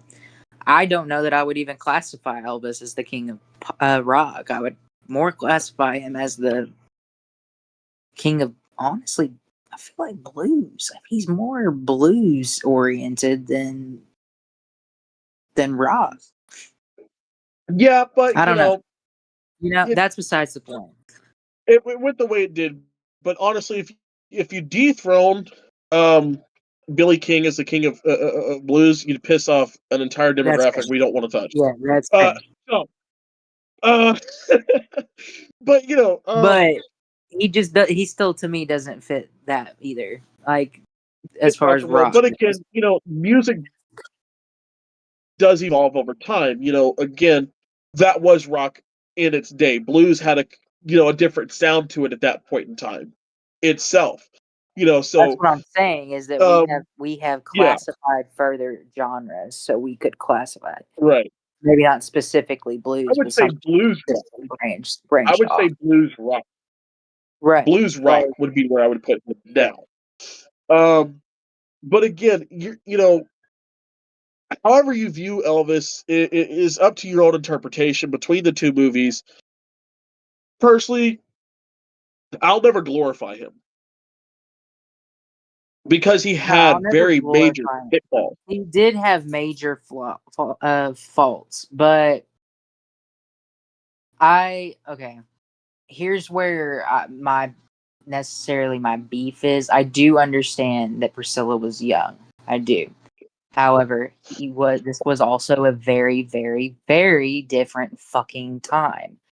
Right. And a very, very, very different fucking country, y'all. Like they met in Yeah. Germany. They met in Germany. You could literally walk into a bar at her age and drink. Like, Right. so for him to meet her in Germany and come back, and then they start this relationship. Yes, she's still under the legal age in the US, but not necessarily in Germany. So how do this is there's a fine, is he grooming her, is he not grooming her line that Well, they teeter in Priscilla, and like but it's just such a weird topic, one you know. thing Priscilla did not show that Elvis did Uh-huh. is that her father gave Elvis permission. They did show that. They did show it, but they didn't Okay. show it in the same light. Mm-mm. Okay. So in Elvis, it is very much so like you're giving her a better opportunity, blah blah blah blah. But it feels like her parents and Priscilla are very very apprehensive about it. Like they don't really. It feels like they're almost coerced. I would even Right. say into it. I know from what my grandmother's told me. Like I said, I know a lot of my knowledge from my grandmother. No, that's You fair. know, Expose it um, because I want to know. my grandmother was under the impression, from everything that was coming out at that point in time. Because again, my grandmother was born in the 40s, was a child of the 60s. She grew up with Right. Elvis. I mean, she grew up with Elvis, prime Elvis, right? She's been to Elvis concerts. From what she understands from what was told at the time was her mother was very apprehensive about it, was not very much, like, look, he is so much older than her, and she's a child, but her father was more on the lines of, look, it's a better opportunity and he loves her. He's got to treat her right. And so eventually her father coerced her mother into allowing for it. But from everything else, her father, while not fully on board, was a little bit more okay with it than anyone else at the in the family at that point in time. Okay. So that they Yeah. kind of show that a bit. They show that Priscilla's mom is very on the fence, but they do like they you kind of hear like a fight between mom and dad, and it does feel very like dad. I think dad says something along the lines, "Well, what do you like? What do you want us? What do you want to do? She's just gonna go with him anyway." Blah blah blah blah. Like so, like it does feel very Elvis coercion, not dad talking mom or like talking mom into it. Yeah. So I don't know. Like I said, Personally, as the only far as reason, like as factual. I don't know. That side Yeah. is And very honestly, blurry. I don't. Right. I don't think. I don't Honestly, I either. don't think we'll ever know. It's one of those great mysteries of the world. Personally, I think the only reason Priscilla truly backed the movie Priscilla is because it wasn't Elvis. It was about her. It was her finally in the limelight. Because other than, I mean, Well, it's hell, based off of her book. yeah.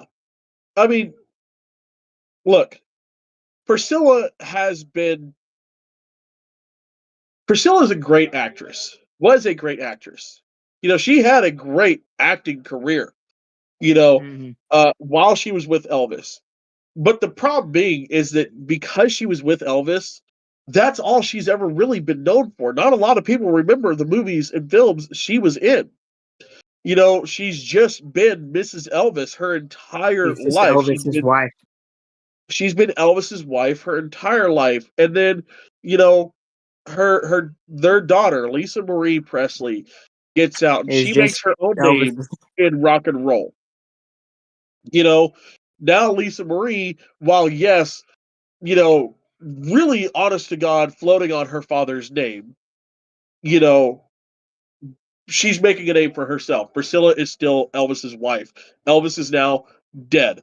Now she's the caretaker of Graceland, but she's still Elvis's wife. Lisa Marie is the rock star. Lisa Marie. She doesn't even, when you talk about Lisa Marie, you don't say Lisa Marie Presley. You say Lisa Marie because while yes, she floated on her father's name, she still made sure that Presley was not a part of it because she wanted to be something different. And so, Priscilla really didn't have that. Her acting career was shadowed by her husband until Hollywood just stopped calling That's and something stopped that I knocking do on her kind of door. like Riley Keough, though. Real talk, because Riley is both talented musically and in her acting. And Riley is Elvis's granddaughter. She's Lisa Marie's daughter. Um, Yeah, but which also makes her what, Michael Jackson's stepdaughter. I think so. Yeah. Yeah. So something. Yeah, I'm pretty sure Michael Jackson's stepdaughter. So she's not only behind Elvis's shadow, but she's behind Michael Jackson's shadow too. Like, But at the same time, I think with her acting, if she continues to carry out, I think she'll be okay. The music might be a little bit harder for her to break out of those shadows. Not necessarily break into, but break out of those shadows. Musically I is going think to be if a she little bit. sticks to, I think if she sticks to music roles and not a music career, she'll be fine. Yeah. But like I said, and then of course, Lisa Marie, of course, passing away a couple years ago. Priscilla, now she's trying to do something. Now she's trying to make a name for herself and be Priscilla again, and not Mrs. Priscilla Presley, not Miss Presley, not Elvis's wife. You know, I'm not trying to shit on Priscilla Presley whatsoever. Don't get me wrong. I love that woman. I have seen a lot of her films and shows that she was in. Um, Matter of fact, she got to I got to meet her at Retro Expo a couple years ago. Lovely woman. I did not talk to her about Elvis. I talked to her about one of the shows that she was on that I was a big fan of. Um, I want to say it was Bicentennial Man was the show that she was on. That she was there to promote. I mean, she was she was there for Bicentennial Man, but she was also a lot of people in line were bringing Elvis merch and Elvis records to have her sign, and a few people had her book that they were trying to have her sign. But it's like I got up there and I asked her about her acting career. I was like, man, why did you stop? You were so good, and she goes, well, being a mom and being an actress just did not fit, hand in hand, and just at some point you have to hang it up. But thank you for being a fan. And I think it is honestly kind of a breath of fresh air for her for me not to mention her husband.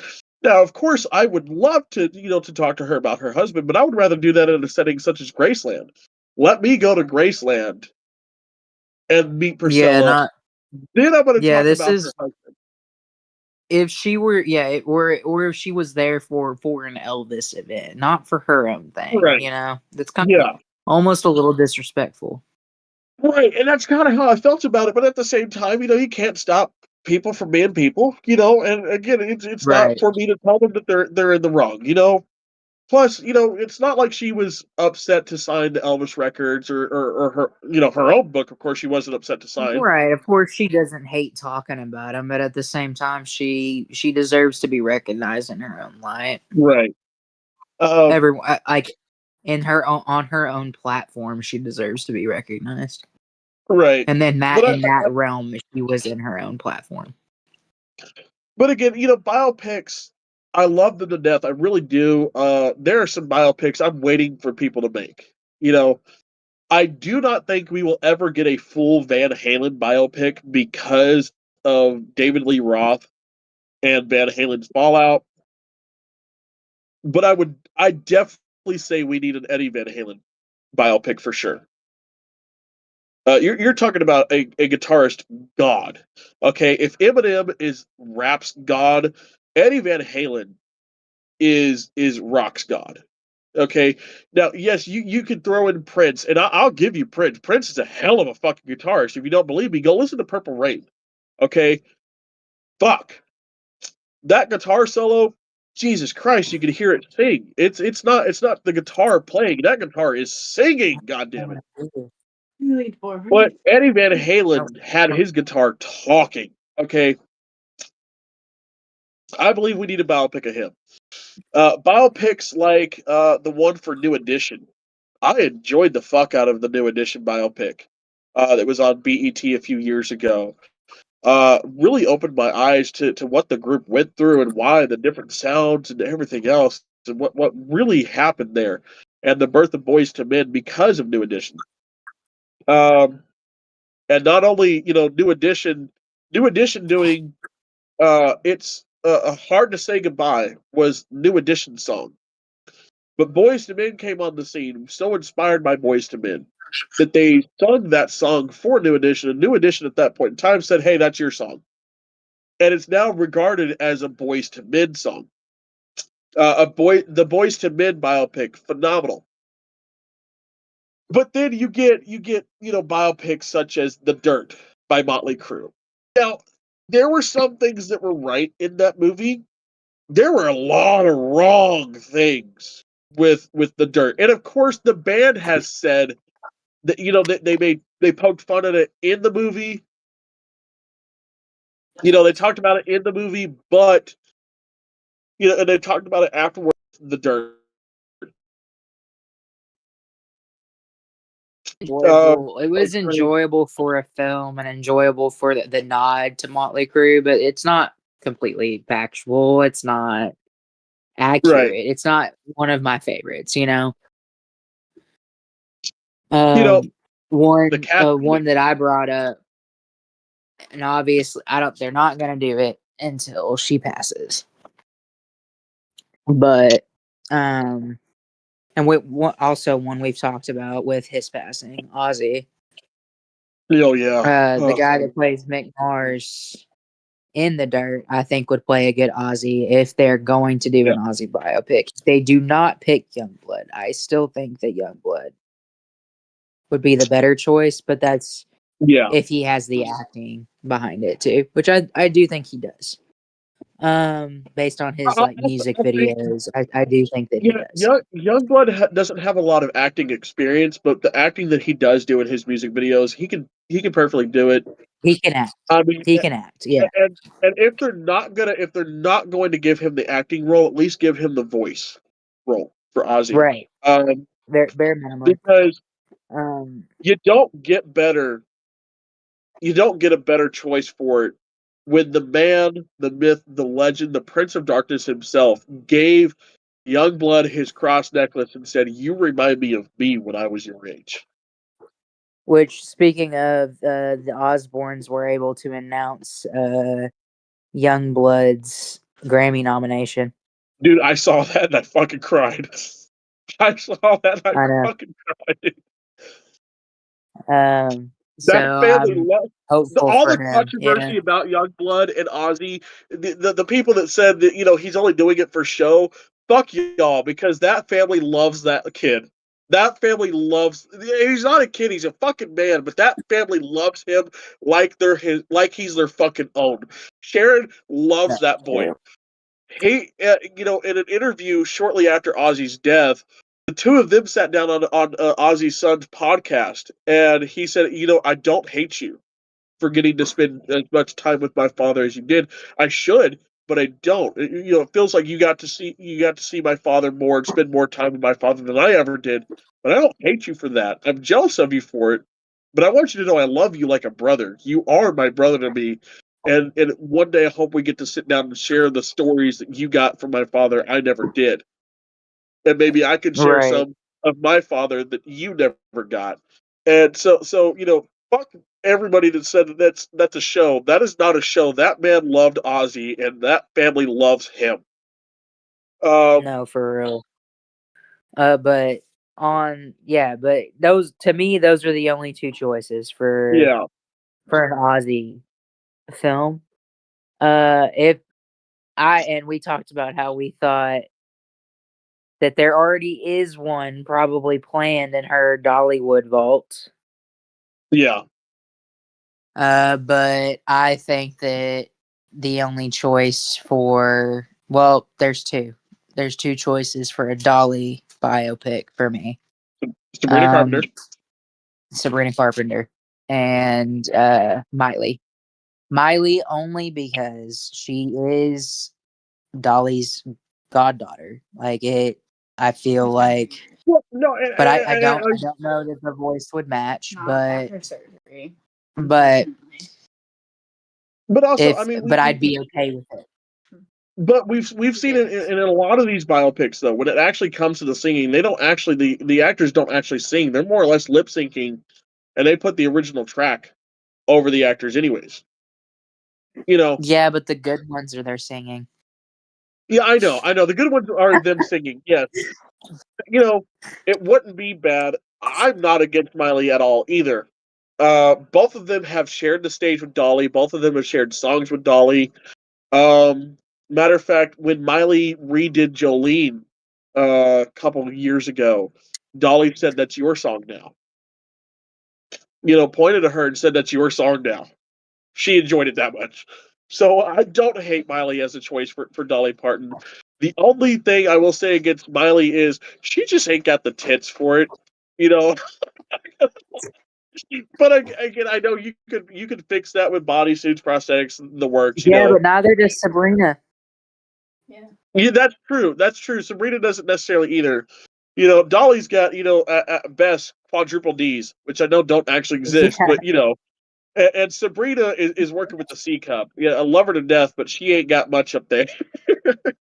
But you know, but um, on to but yeah, biopics though. First, actually, though, continuing the biopic talk, the well, Beatles. oh yeah, the Beatles. Bohemian Rhapsody. I thought you said Freddie a second ago, and Bohemian Rhapsody, phenomenal biopic. I love the Yeah, Dirt because the casting looked just like them at that time. When Motley Crue was getting started, the casting looked just like them. They couldn't portray them older, but they could portray them as they were starting. You know, Bohemian Rhapsody. That Rami Malek looked so much like Freddie Mercury that again, as I said with Chadwick Boseman, if I'd ever gotten to meet him, it was going to be like meeting Jackie Robinson. If I ever get to meet John Goodman, it's going to be like meeting Babe Ruth.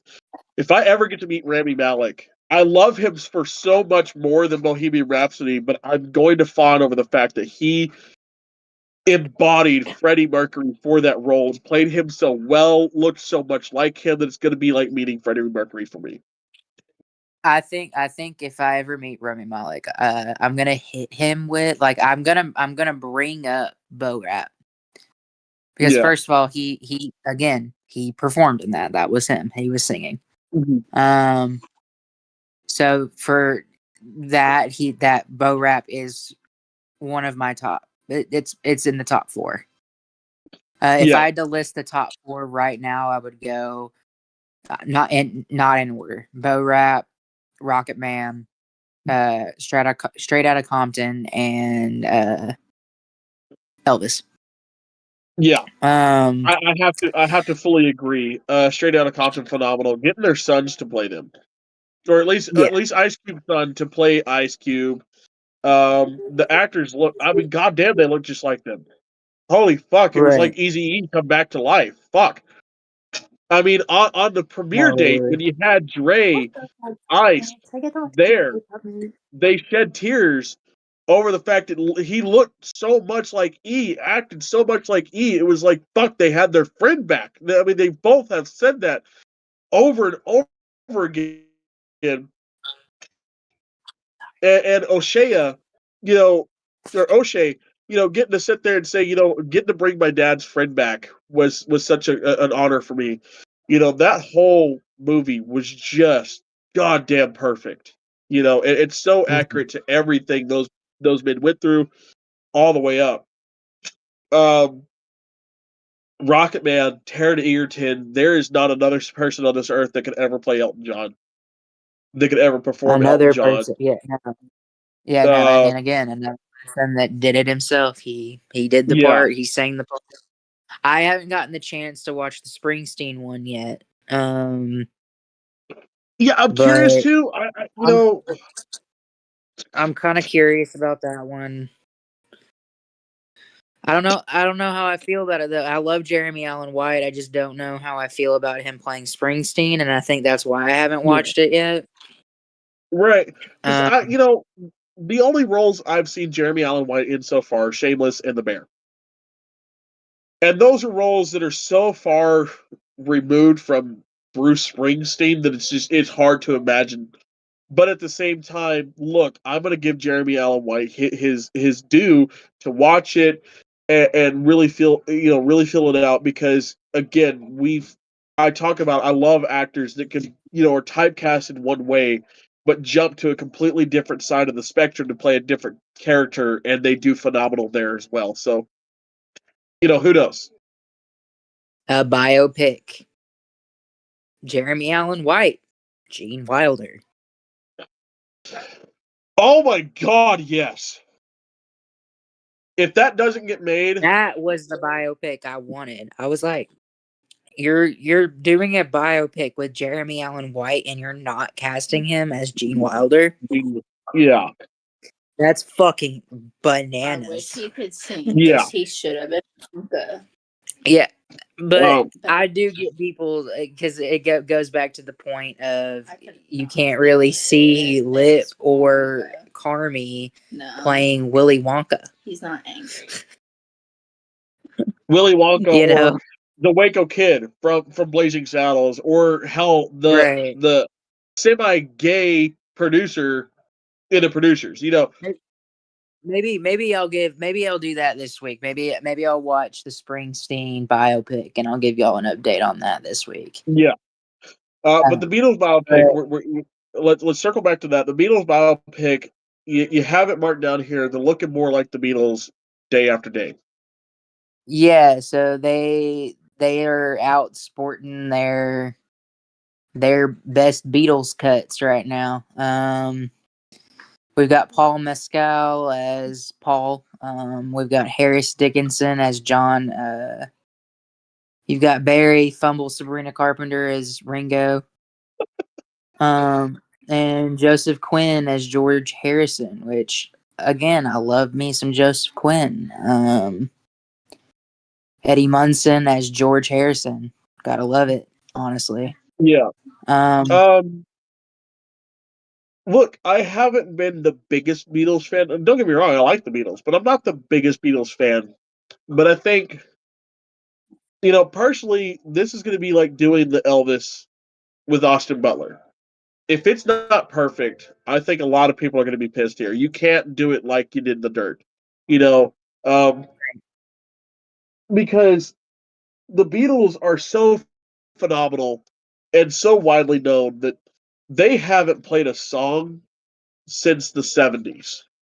Okay, there has not been a Beatles album since the 70s. Maybe the early 80s, but still, they have not done stuff in over 50 years. Two of them are dead, you know, yet you still have you still have kids finding out about the Beatles and doing the deep dive and becoming massive Beatles fans. You know, they are so regarded that much like Elvis, I don't think the Beatles will ever die. I could see it in 100 years, the Beatles still being talked about. You know, their music was so influential for the '60s. Hell, you can't think of the '60s and not think of the Beatles. It's impossible to do so. Yeah, So I don't know. I'm excited about it. Honestly, I'm kind of in your boat. I'm not the biggest Beatles fan, but I'm excited about it. I also kind of want to watch that. I think it's called Yesterday. It's also another Beatles movie where I don't know. It was like an alternate timeline thing where he's the main character's written the Beatles songs or some shit. I can't remember what it's called, but I want to watch that leading into it. I think. is that the one where John Lennon is still alive at the end of it, and like he's still alive even now? I don't know. Because I Maybe. know there's a Beatles. I know there's a Beatles movie where John Lennon is still alive at the end of it, and the actor they got to play John Lennon in that looks so much like Lennon would today if he was still alive, and that blew me away personally. Um, this is Yeah, not it is. okay. Yeah, this is not the first Beatles movie. It's not going to be the first one. It's not going to be the last one. I just hope it's a really good one, just for the simple fact that the Beatles have been in such a light. Uh, Beatles fans are at war with each other constantly. About who really ruined the Beatles. Was it Paul? Was it John? Was it Yono Oko? Uh, um, because You know, you bring it. she's When gonna be in John it. I found know that. Yeah, when John found Yoko, yeah, the music started to go into a weird twist. The Beatles are you have a lot of these false biopics. Like let's look at Dewey Cox Walk Hard with John C. Riley.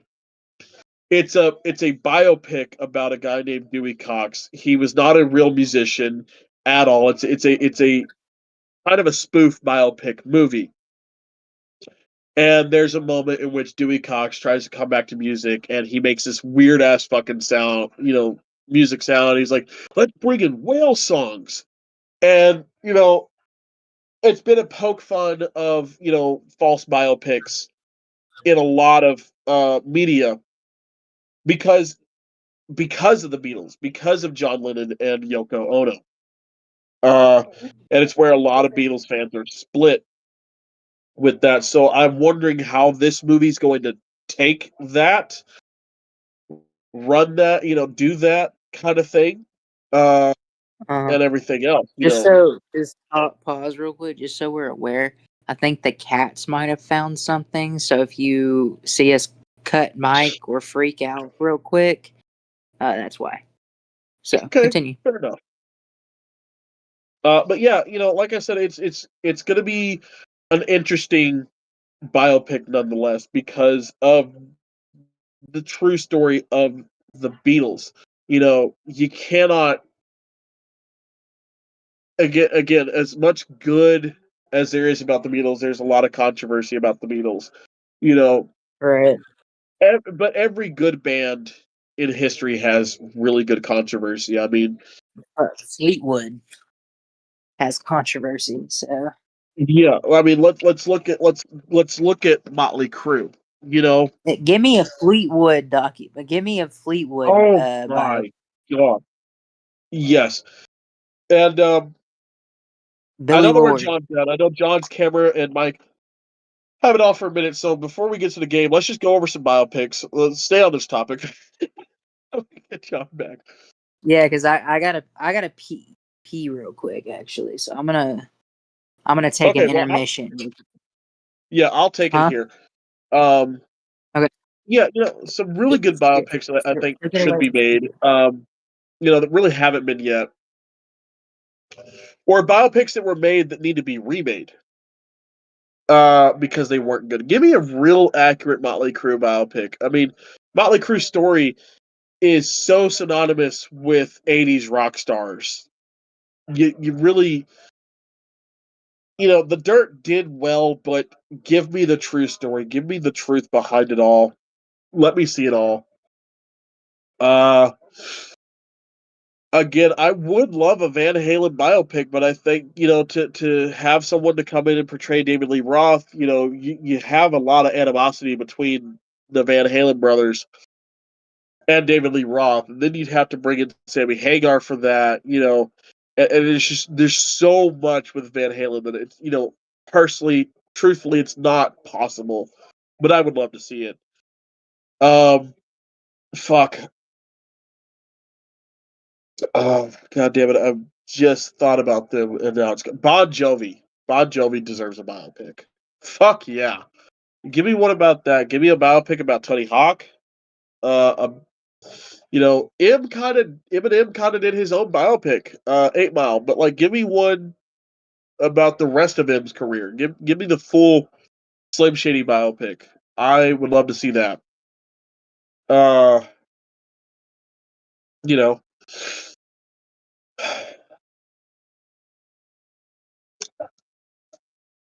let me text John real quick, make sure he's good.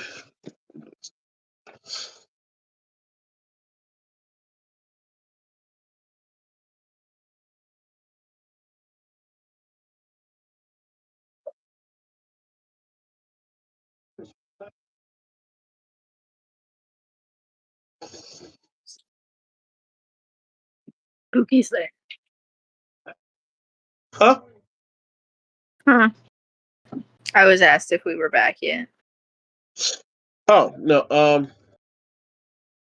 Texting John real quick to see if everything's okay over there.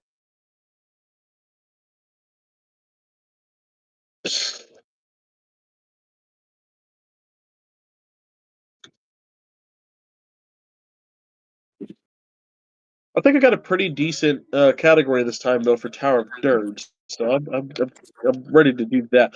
Okay, Ben. Biopics. I was talking about while you were gone. I would love to see a true Motley Crue biopic.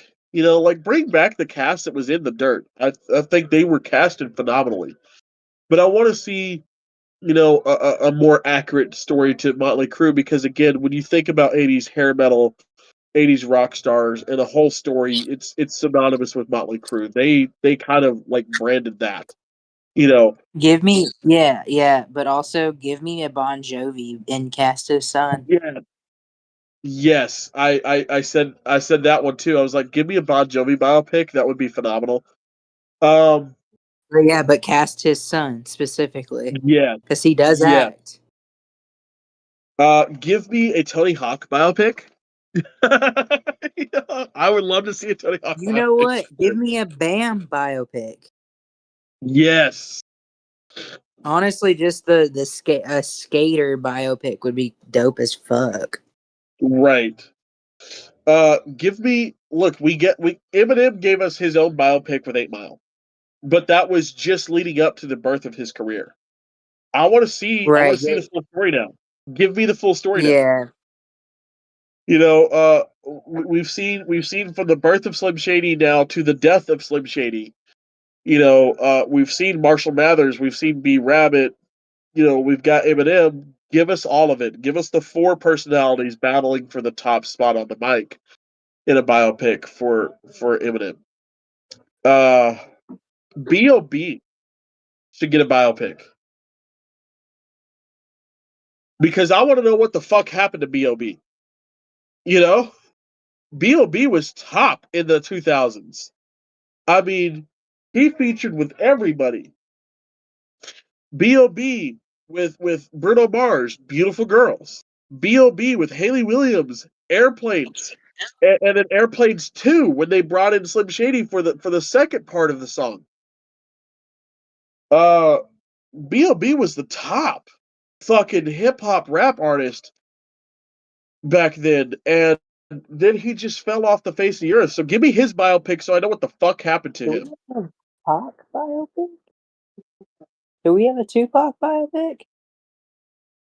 I think we did, We have one. but I don't think it's good. Yeah, it's not very It's good not. though, I haven't right? seen It's not. I was about Give to me a say, real so good okay, Tupac give biopic. us give a good Tupac. Give me a Mel Brooks biopic. Again, we're geared up with Spaceballs 2 that will release next year. We're geared up. You know, Mel Brooks is about to hit 100 years old come June. You know, Mel Brooks really rewrote comedy. I mean, I talked about this last week, but I talked about Mel Brooks. That man defined comedy. You know, he took what comedy was and then made it this big picture. And on that same note of comics, give me a George Carlin biopic. Give me a on comics. Give me a Robin Williams. Give me a John Candy. You know, and what pisses me off about the Robin Williams one is we were teased one a few years ago. There was this guy on TikTok that looked just like young Yep. Robin. Was teasing a Mork and Mindy behind the scenes, you know, Robin getting ready for a Mork and Mindy episode. It was supposed to be a full thing, and then he disappeared off TikTok, and the biopic went under the rug. Nothing happened with it. I have not seen him. I tried to look him up on TikTok a couple months ago when I was thinking about him and the Robin Williams biopic, and I can't find him anymore. I think he got ran off. Because I Which think sucks. to be fair, I think he tried it too soon. I think if he had come out now, Yeah, I think people would have received it better. But I think Robin hadn't been in the most fucked off way possible. He hadn't been dead. He hadn't been dead long enough yet. yeah, yeah. Because At this he was point, real big in 2020, which was 6 years after his passing. You know, right, it's been 12 now. You know, it'll be 12 this year. You know, come August. You know, right, and he was big right around the time that documentary came out. So they had just yeah, reopened that wound. So right, I feel like if he had come out now with it, but yeah. I think people ran him out with a bunch of hate about it, Which sucks kind of because like he was not the really, time. yeah, because he was really good.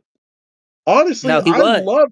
I loved it because it didn't feel like he was doing it out of a negative place. It felt like he was doing it out of a place of No, love. It felt very and respectful. he wasn't. But I do think that was what ultimately ended that project, Yeah. unfortunately. But I Give do me a want to Christopher see Reeve that. Give me a Christopher Reeves documentary. I know Will Reeve is not an actor. He's a news anchor, okay, with Good Morning America. Give me a Chris Reeve documentary with Will. Teach Will how to act because god damn it, he looks perfect. And if you're not gonna get Will Reeve to do it, then get David Cornswet to do it. Okay? Because fuck. I would love a Christopher Reeve documentary, biopic. You know, because that man did so much other than just Superman, and of course his battle with paralysis and everything he did for the community. You know, for the quadriplegic and paraplegic communities alike. You know, following his accident. Uh, you know, I want to see that. Um, On John Candy, though, I fully agree with you. Who do we get to play John Candy? I have an idea, but it's a stretch. It's a hear me out. Okay. but it's Josh Gad. Because he does not necessarily look like John Candy, but I know he But you can could make play. him look like John Candy. We can make him look like John Candy, and I He looks know like John Candy enough to make right. him look like John Candy. With prosthetics, he looks like him enough. I don't think he's not. My only problem with, as far as personality, yes. As far as like facial look, yes. But like, he's also, Josh Gad is kind of a small man. Like, he's short, and I feel like John Right. Candy's a pretty big dude. So that's my only qualm with it. I'm trying to think of who I would cast though, because being fat isn't cool anymore. Yeah, but but You again, know? you don't. They don't have to be a bigger, guy to play John Yeah, Candy, of but course. And right. that's not the whole reason that I said Josh Gad. I said Josh Gad because No, when you hear Josh no, Gad because he's talk, he not. talks so lovingly about John Candy that I think he would bring that love to the role to portray him just so beautifully. But of course, Farley, Josh Gad being by a the way, bigger. Farley on the Yeah, Chris train. Give me a Chris Farley. yes. But Give if me a if Chris Chris, Farley and get the Adam Sandler gang. yes, but if you don't get Adam Sandler to at least write on the project, I don't want it because for all the people that say Adam Sandler can't write serious, fuck you. Happy Gilmore too. It's still a comedy, but he touches some very serious subjects in that fucking comedy in that movie. He Did he can write write serious. Click? He did write Click. So Click. there, yeah, Click. Um, If you don't, even if you don't think that Happy Gilmore 2 is a serious it's very movie, good. Yeah, Click is. Click Click is. is.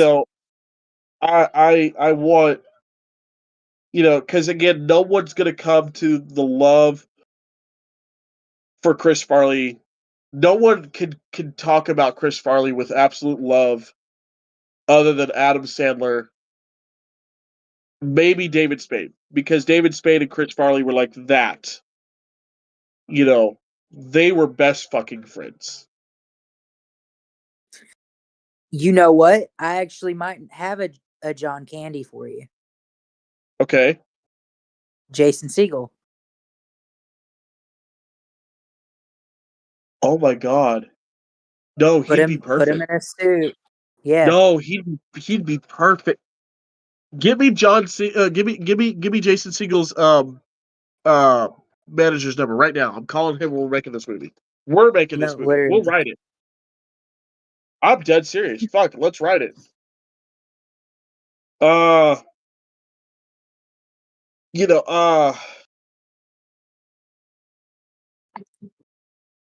But give in me that Eddie in that Murphy. breath, I feel like if we did a John Candy movie, I feel like we'd have to have a Steve Martin.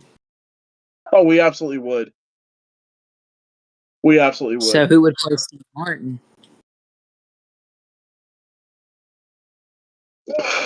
other than Steve Martin? I mean, he hasn't Because that really one's aged, hard. Because Steve Martin is such a like. but he hasn't really aged. I mean, he's drinking from the same He fountain of has youth. recently. He I has know, recently. I know, Because but like he's white now. He's like, if his eyebrows were yeah, still dark, I'd give you that pass.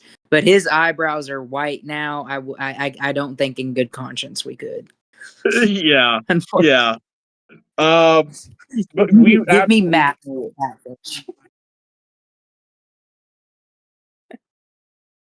I don't know, but yeah, that I don't know. I feel like he'd be even harder. But yeah, You Jason know what? Segel would. No, I don't know. I've I got feel you. like I've got you somebody who was the kid that played Dr. Brian May in the Bohemian Rhapsody film.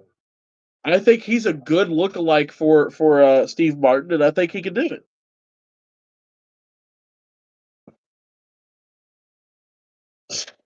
I could see it. I'm trying to. I don't know. I'd have to think on Steve Martin for a little bit. Yeah. Honestly. Chris Farley though. I don't know. Now look, this is not me trying to put my name out there, but also trying to put my name out there. A Jack Black documentary. Let me play Jack Black, and I say that because my vocal range when I do sing now, because of my deviated septum, I'm so close to Jack Black's vocal range. It's not funny. Plus I look like him. I mean, look, the untamed beard. You just dye it black. Let's fucking rock and roll.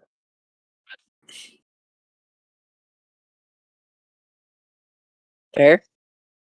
Just throw that out there, Hollywood. Jimmy Buffett biopic.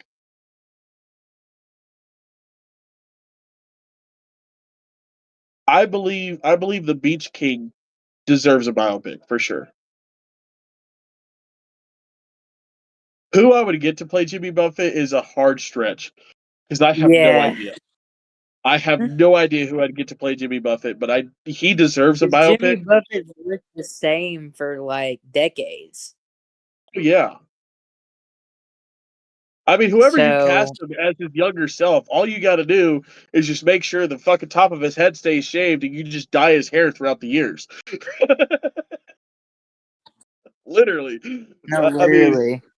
But the voice has to be on point. Like whoever they get to do it, the voice has to be on point because Jimmy Buffett had such a one-off voice. It's so hard to replicate. Like I could get close to his voice when I sing his songs, but I know I'm off because of my deviated septum.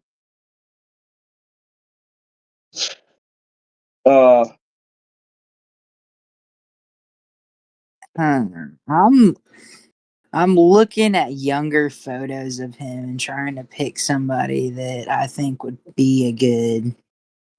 Right. Back on rock stars, though, musicians that deserve biopics. The Eagles. Yeah. The Eagles, Leonard Skinner, and ZZ Top are my top three that deserve biopics. Guns N' Roses. Guns N' Roses for sure, but specifically Slash, honestly. Yes. But kind of Lenny with Kravitz. Oh, absolutely. But like with Guns N' Roses, you kind of hit that same lull that you would with Van Halen because of the controversies around Axl. And the way that the band split, Axl tried to preserve what little image he has left. It would be like trying to cast David Lee. I'm sitting here staring at young Jimmy Buffett, and the only person that I can fucking think of, and I feel bad for this guy anyway, so I kind of want him to get a like happy-go-lucky role and rewrite his career. The guy that plays what's his fucking name? Bryce in 13 Reasons Why. Is that the main guy from 13 Reasons? No. Okay. He's the one that sexually assaults her. Oh. That's why I said I kind of hope he gets a rewrite. Yeah. Because people villainize him still to this day. Like death threat him as an actor for that role. So I don't know. You talking this guy? No. Hold on. Let me figure out his actual name. No. But look up a young photo of Jimmy Buffett real quick. Right. You sure it's Bryce? Because I'm looking at the cast, it's Bryce, and he's the only Bryce in the cast. Maybe. Yeah, Bryce Walker. Yeah, it's Bryce Walker.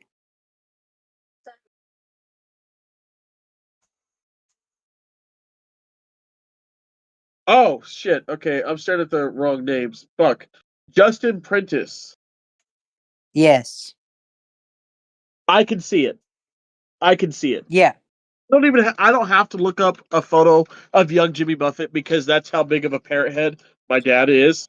Okay, I've seen Jimmy Buffett every stage of his life. All right. Hey Google, lights on. Yeah, I don't have to look up a young Jimmy Buffett. That image is ingrained in my head. Uh, and Yeah. lovingly. No, Again, I love Jimmy that Buffett. is and it's such an oddball answer, but that's the only thing that comes to mind as far as facially. Right. And honestly, I think it'd be funny as fuck, Yeah. to be honest. You know what? Since we're on the topic of Um, biopics, and there is one coming out very soon that has had a lot of controversy around it as well. Michael Jackson's biopic with his nephew. What are our thoughts on that? Because I know you're a massive Jackson fan. that's in my article or my blog post for this week. Okay. It is. I'm still anticipating it. I still want to see it. I'm still a Michael Jackson fan. Yeah. I do think that I'm kind of gonna be real. I don't know how they're gonna get a lot of the like later in life things, and I kind of Well, hope they okay. do touch on his later in life things, and it's not They're just his not. young life. They're not. They're not. They were originally going Still, to do that.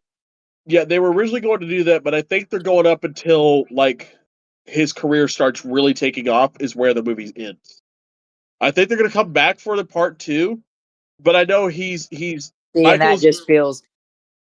that just feels like they're trying to monopolize on the Jackson name again because it's become irrelevant in the last few years to me. Yeah. So Uh, I don't know that I, you don't well, need 2 biopics.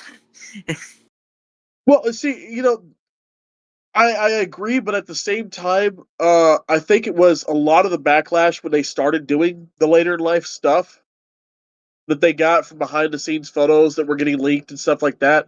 They received a lot of backlash, and I think that's why they decided to stop it when he gets big.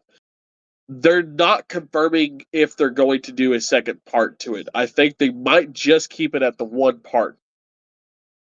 But to me personally, I think that feels disingenuous to who Michael is. But I think it's Right, also because because of the controversy that Michael faced in the early 2000s when, the pedophile charges, started to come out. yeah, because okay, so here's my thing: is at this point you're not making a Michael Jackson movie, you're making a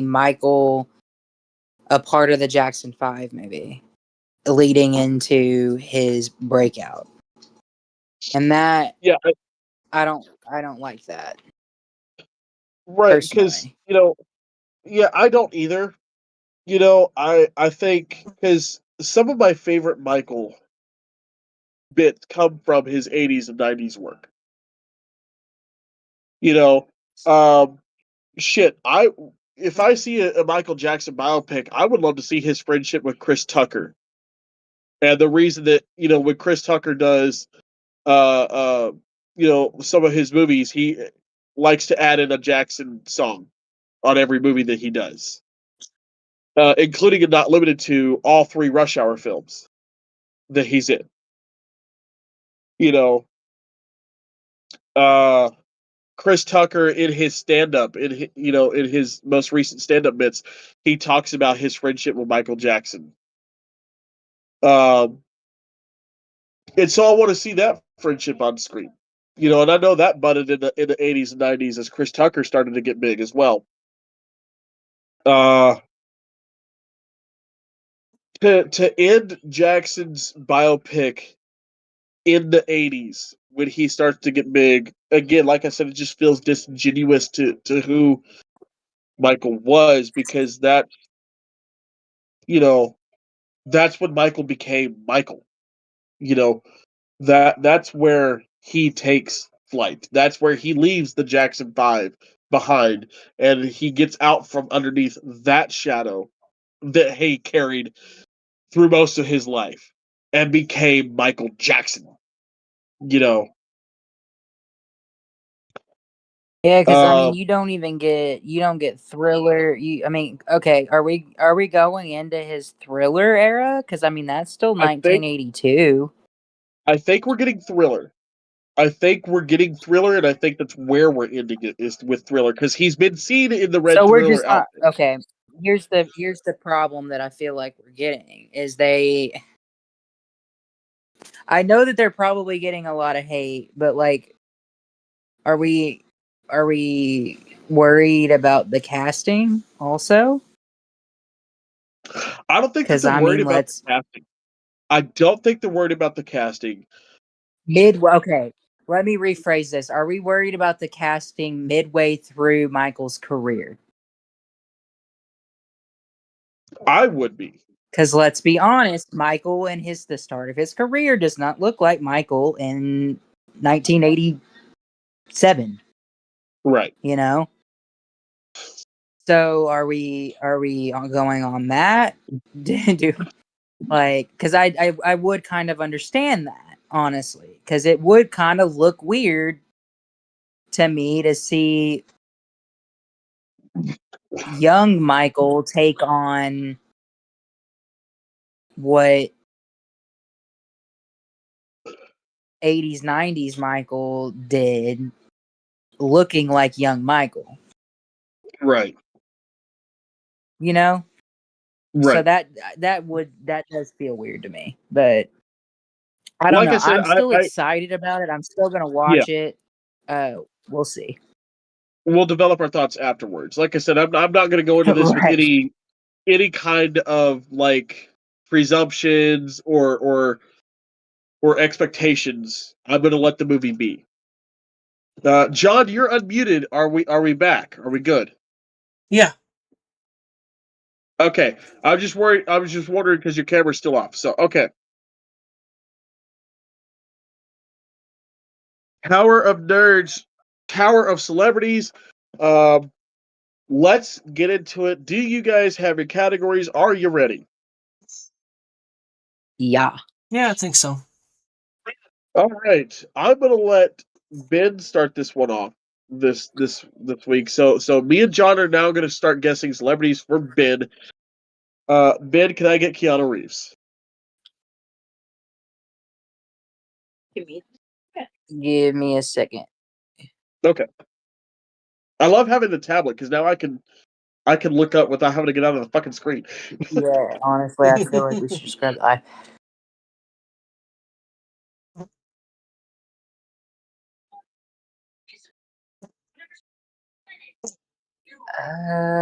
I'm gonna say no. Yeah, I'm gonna go no. Does not. Okay. Does not. Again, also no technicalities this time. No technicalities. If we get it, we get it. If we don't, we don't. No, I kind of mine isn't a double entendre this time. So, but I'll try my Okay. best. Now, well, also real quick, while John thinks of his celebrity, he's gonna ask, are we still having to guess the way that we guessed last time for you, or did you switch to the way we did last week? What are you talking about? Like, because you said like as we started the game, you're like, oh, that is not how they picked, how Bailey and him kind of picked your thing. Oh, that was the other game. That was Okay, yeah, the one we did before. That's Yeah. right. That's right. Never mind. Yeah, no, because I got these games mixed up too, so I literally had to come up with my category on pod. Yeah. I've already had this conversation with myself. Okay. All right. John, who are you guessing for Ben? Can I get Nicolas Cage? Maybe. Yes. I was about to say that's a shitty ask for Ben because Ben would not have a category. Shows what you know. All right, so we got Nick Cage on Ben's category. John, can I get Patrick Stewart? No. Okay. Can I get Ewan McGregor?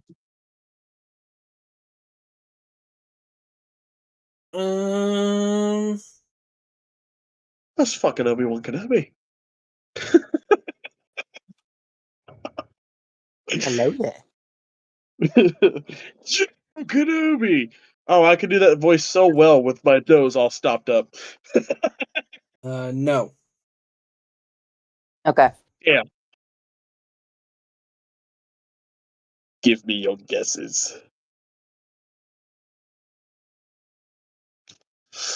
Can I get Alan Tudyk? Yes.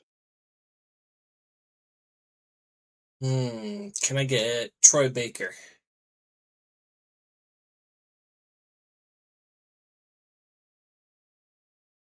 No.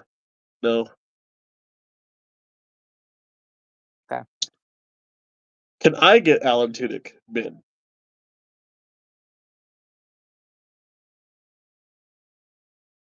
I have it open so that I was ready. I think you can, unfortunately.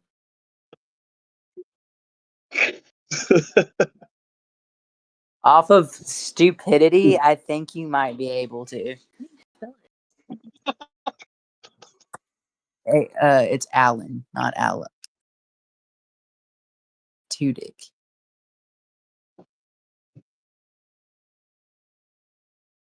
He's not the man. This is what I'm thinking. Hold on.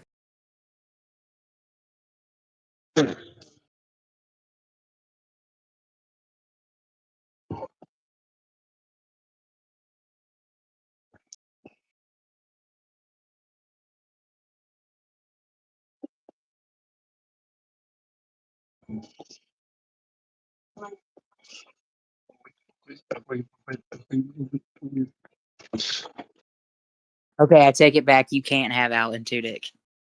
Fuck. Okay. Yarr. No, that's what I was thinking of, actually. That's what's funny. Was Steve the pirate? Yes. That's great. And no, it's not fucking pirates before y'all jump No, down I that know. rabbit hole. Okay, I'm just before y'all go head first for pirates, it's not pirates. No. Again, if I Okay. can't get Alan Tudyk, it's not pirates because fuck you, Steve the pirate counts. Yeah, no, he does count. Even I feel like at that point, hey even counts. I'd be on board with that. I feel like hey is a pirate too. Just for Pirates is hey. good. Can I have Josh Hutcherson? Hold on. It's called a lot. Hello. Actually, yeah, you can. No fucking way. No fucking Yeah, way. briefly, but yeah, you can. Briefly, but yeah. Oh my god. I need to look up who the fuck Josh Hutcherson is. PETA from Hunger Games. Yeah. Oh, that dick. Okay. Hey, put some respect on his name. He's actually a good dude. Yes, he's a good dude. I just Hunger Games is such a movie. Yeah, but okay. The newest one though. Yeah, the newest one is really good. I'm not gonna lie. The prequel. Okay. All right, John. Could I get Steve Carell? No. Fuck.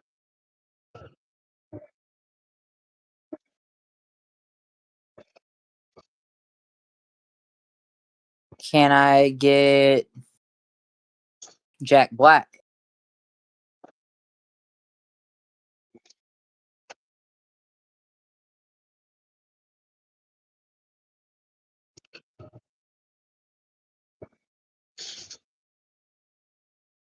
No.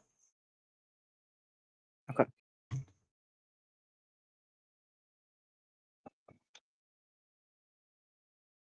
All right, give me your guesses. Who we got?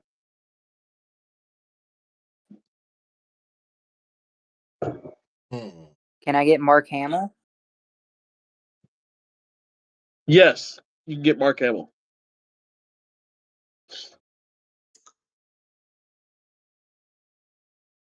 Can I get Kevin Conroy?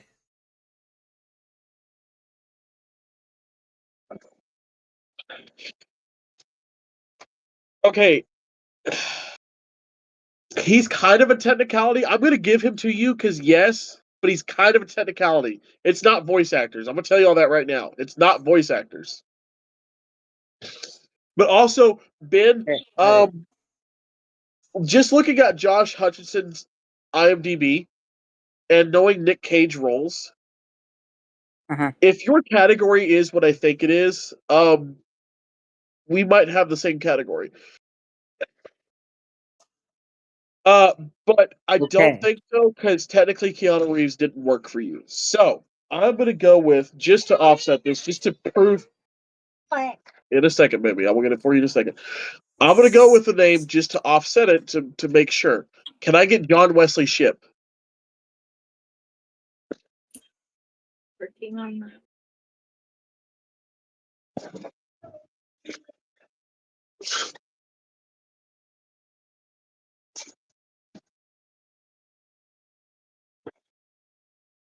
Here, take that to mommy. Go. Yes, you can. Fuck.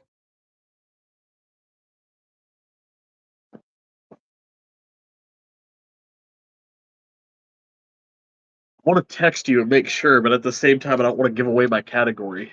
Text me. Text him. Okay, I will text him. Come here, Kevin.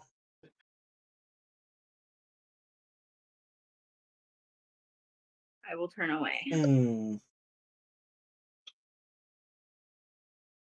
I kind of already gave away my category, but I didn't.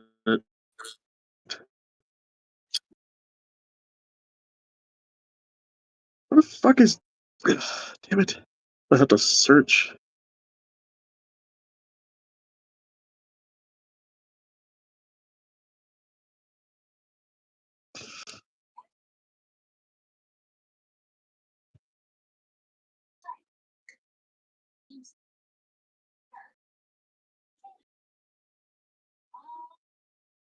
No, I think you can go ahead and go, John, though. I know, I'm thinking. I kind of want to see if you two have the same category first. But no, that's fair. I was just saying, if you had one, you can go ahead and throw one out if you. I'm like, if you I kind of want. want to see if you do have the same category first before I make a guess here.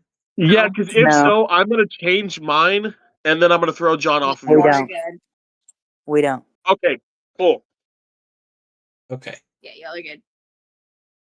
Well, then I'm at a loss with... But I got John Wesley Shipp, though. Yeah. Funny enough.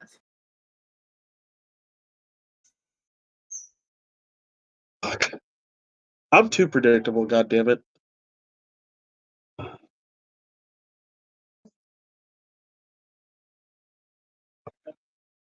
Can I get Wayne Knight? Hey, you didn't tell me that they found a squirrel in Brittany's room. Oh, fuck, I forgot. Yeah. In armor. We're looking it up. Okay.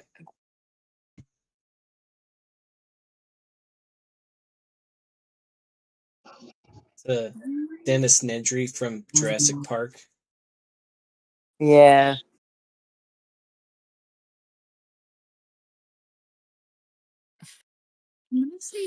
I might have to say yes. Hold on.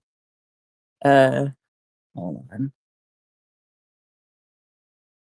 see who I think also. If you need me to look up something in specific.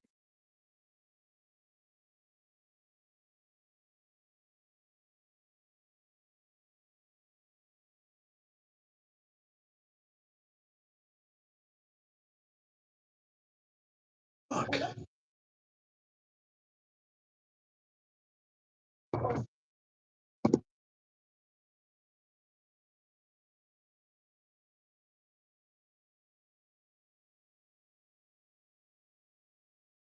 No, you cannot. Okay. I'm at a loss on your category, then. Because I'm sitting here thinking, like, okay, maybe actors who got their start on TV, but then again, Alan Tudyk. But he was no. And Wayne Knight would have, Yeah. but he's a no. So. Whose turn? It's John, right? John's next, right? Yep. Yes, yeah, we're guessing for John. Yes. Okay. And we've got nothing for John, right? Nothing. Nothing. Okay. Fuck. Can I get Mila Kunis? No. Can I get Alan Rickman? One second.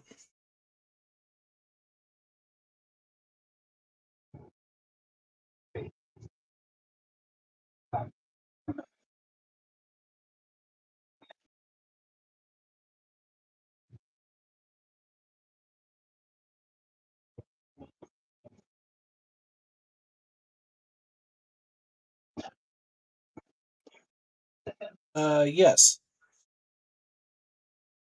Okay, Alan Rickman. All right, let's go. Okay. Is it your turn? Yeah. No, it's my turn to. Or Okay. it's our turn to guess for Chris. Okay, wait. Yeah. Yeah. Thank you. You have Mark Hamill and Alan Tudyk, and Kevin Conroy.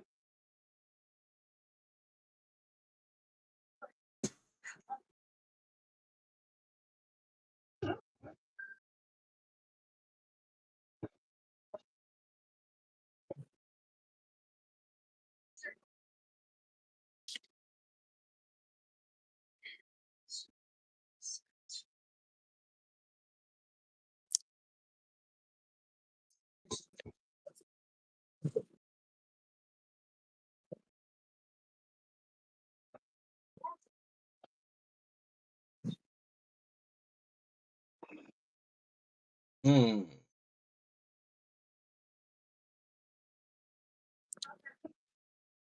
All I can think of is voice actors.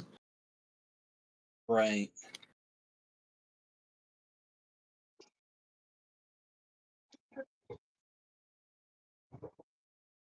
Just try some different people that aren't voice actors, because it's not voice actors. I'll tell you that.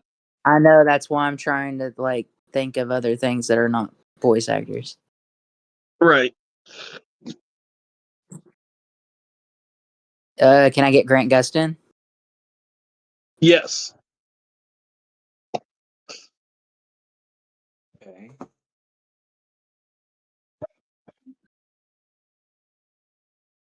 Um.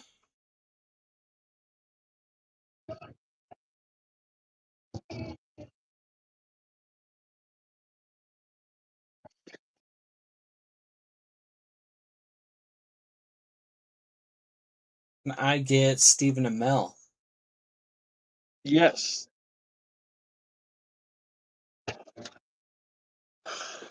Okay, Josh Hutcherson, John Wesley Shipp, Okay. and fucking Nicolas Cage. Yes, our turn. Can I get Bruce Willis?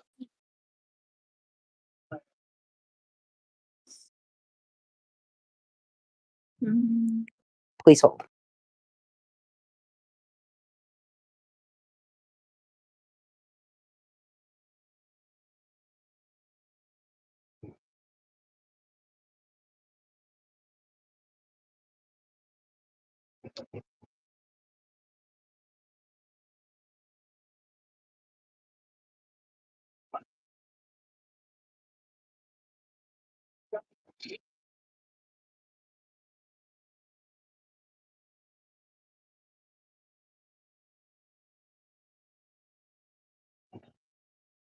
No. Okay.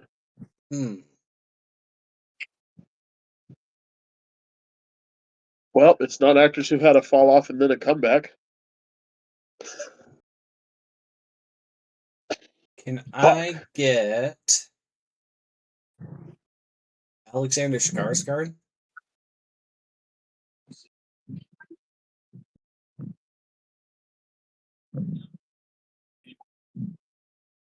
I'm looking. We're looking it up, but I don't think so.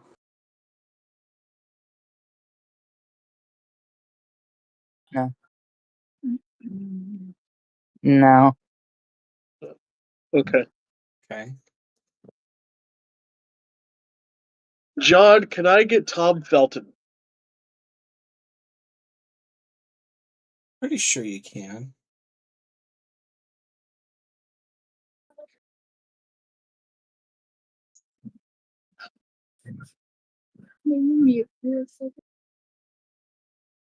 Yes.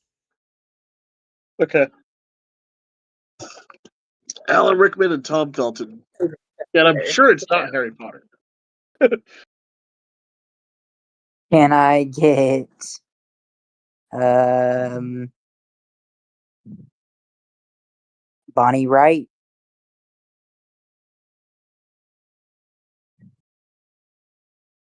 No.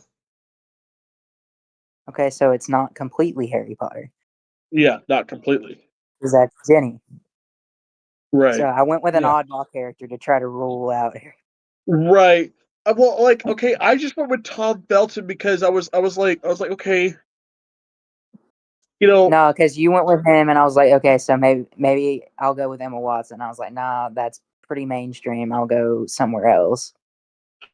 right? Like my reasoning for okay, I was like, I got Alan Rickman. I was like, it might be Harry Potter, but it might not be. So let me go in the same realm.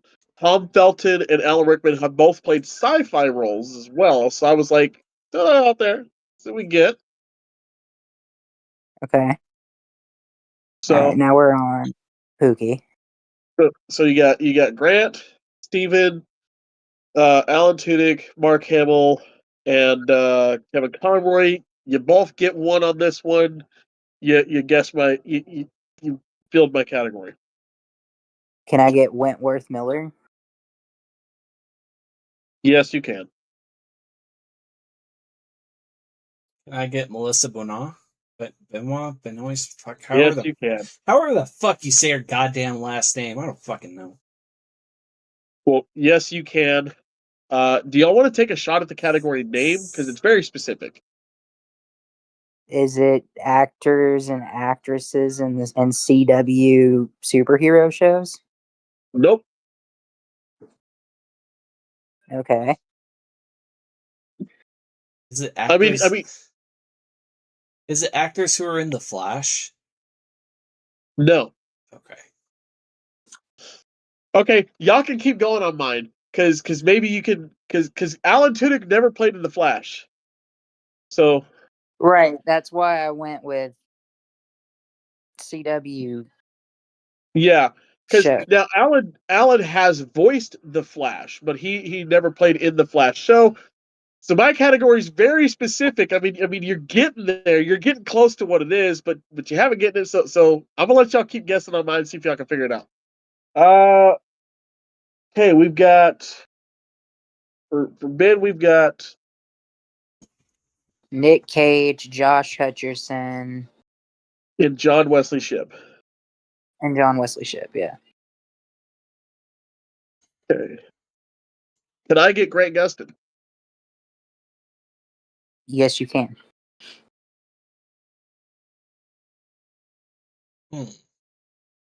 Research.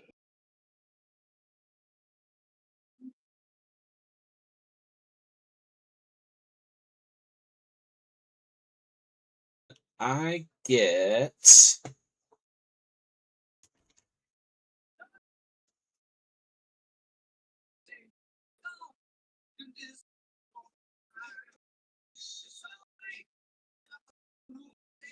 Nope, that's out. Fuck.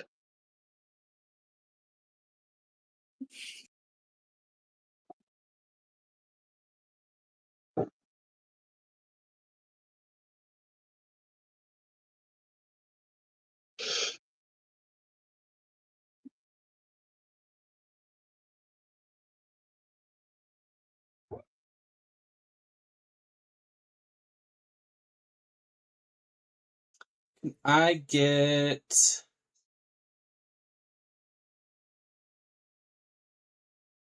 Doug Jones.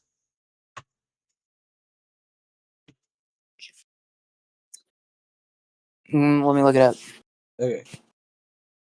But I'm not sure.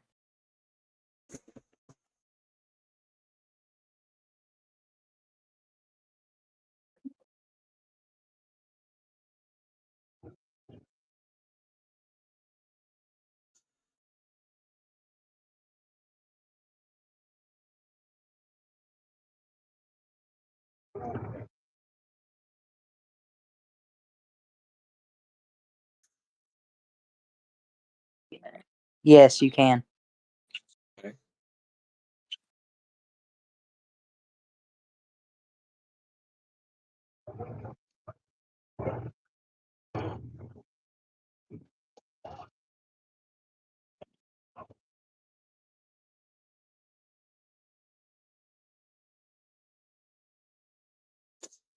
John, can I get Nathan Fillion? No. Can I get Daniel Radcliffe? No. Okay, so it's not musicals.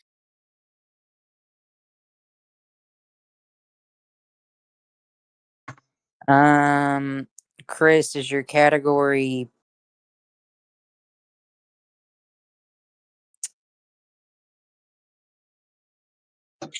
people that have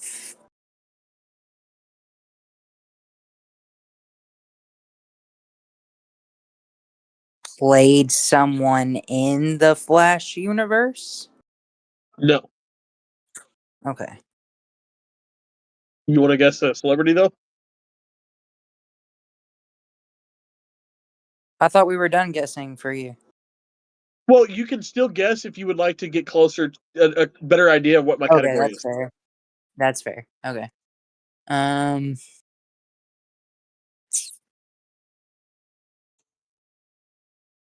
All I'm gonna be able to think of is fucking Flash characters now, though. That's the thing. You got anything, John? Um, Well, I think. I was thinking maybe actors who were in Arrow, maybe, but I don't Nope. think that's right. Yeah.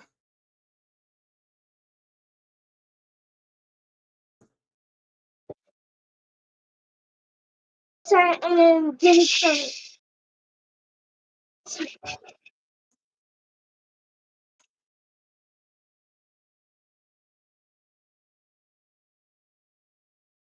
Y'all can also skip the round and we can continue on if you want to.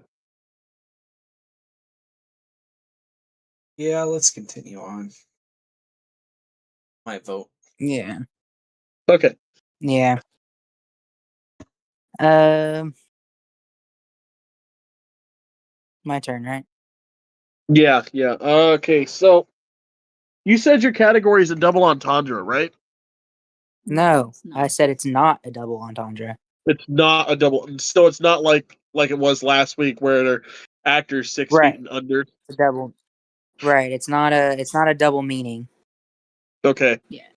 Well, it's also not actors over 6 feet because Josh Hutcherson was a yes, and he's the only motherfucker that's less than 6 feet on your category. But that throws it out. Fuck. I'm still driving Pookie crazy, and I thought this one was easy-ish. And it's not people who have voiced the Flash either, because Josh Hutcherson hasn't done that, and Alan Tudyk was a no, so there's that. Hmm. Can I get Adam Sandler? Oh, I'm just gonna start throwing random shit at the wall now. See if it sticks. Looking it up. Okay. Swear to God, if he's a yes, I'm gonna fucking flip shit. I'm debating on if I should count it or not. Is the thing? Because yes, but very very brief. If I'm going off of the one thing I'm thinking of, and I think that's the only thing. So he's a technicality. Yeah, yes, but hard technical. Technical. Let's go with no. Let's just go with no, because if he's not going to help us get to the category, I don't want him. He will not. So don't focus on Adam. We can tell you what the technical was later. Yeah, we'll tell you what it is later. Because I might have given you Bruce Willis too on a technical, but I decided not to. Because I'm eliminating. I'll tell you this. I'm eliminating animated movies. Okay. So that is not right. That is not. Nobody. It's not animated.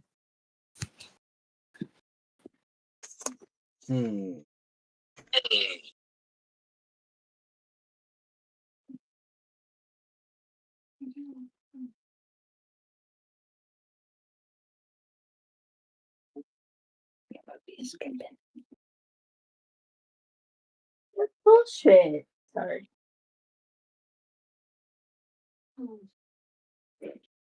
Can I get Jenna Ortega? I don't think so. Looking it up. I don't think so, though.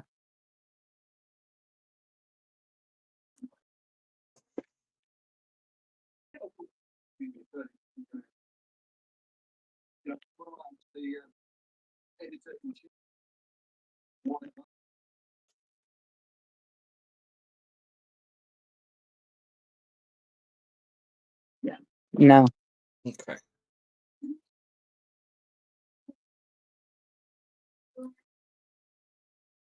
I'm probably gonna sit there and Okay.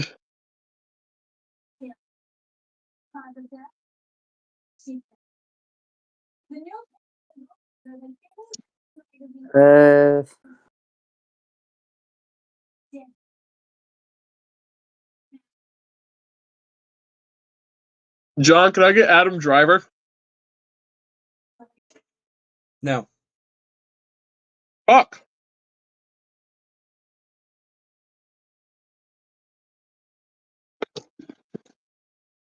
Can I get Helena Bonham Carter?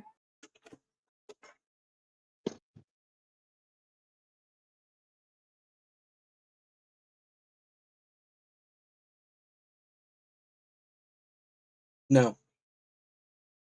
Okay. Back to Chris.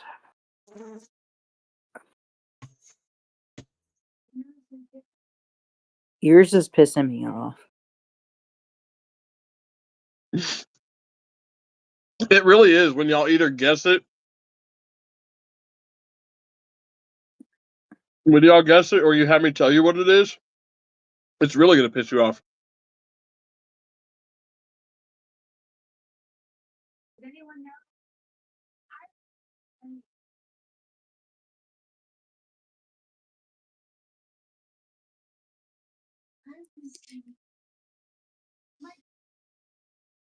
I mean, okay, so technically they all, I think, have a villainous streak in these roles. So is it actors that make a villainous debut in a CW show or the Flash show? Nope. Okay. It has nothing to do with CW or Flash. Okay. And I just Well, didn't get fuck, that. I got nothing then. Shit. No, fucking for real. You've taken away. You've literally given us voice actors and nothing but Flash characters. And I literally have no idea where to go from here. I feel like I gotta throw. Can I get Hayden Christensen? Unfortunately, not. Okay. I'm just throwing shit out to like shake it up so we can Right. figure another lead. Pass. It's like Okay. nothing. That's fair. Ben, could I get Ewan McGregor? Yes. Let's go. I think I figured yours out. How many who do you all have, by the way? Nick Ewan, Cage, Ewan Nick McGregor, Cage, John Wesley, Hutcherson, John Wesley Shipp, and Grant Gustin. Okay. So we got 5. We need 2 more. Okay.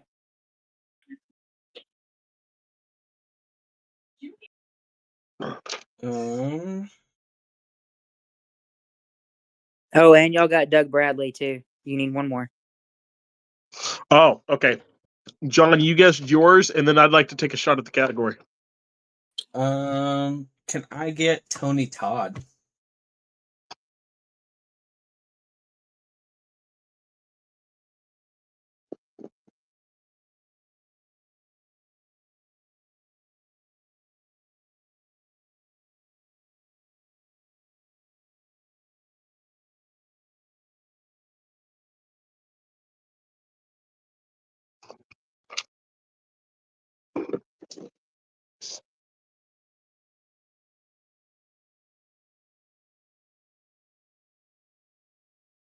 If he says no, I'm gonna be so mad. Hold on. I'm relying on someone else to look it up, so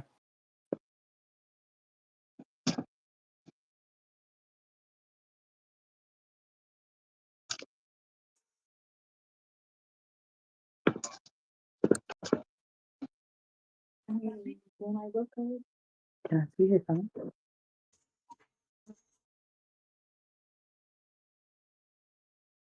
I mean, it does show him in.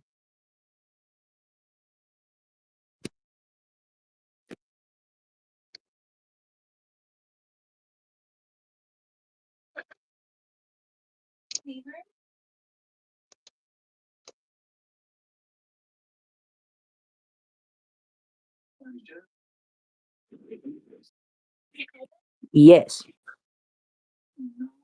Okay, here we go. Is it actors who reprise a role? Nope. Fuck.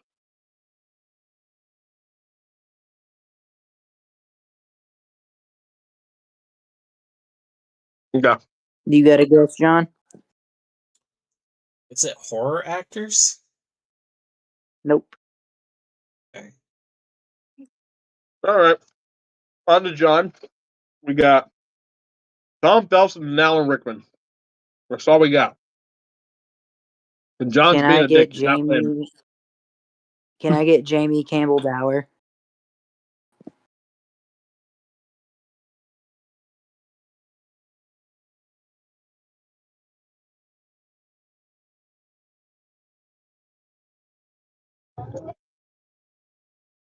Yes.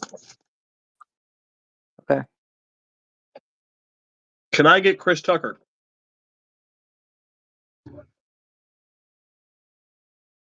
No.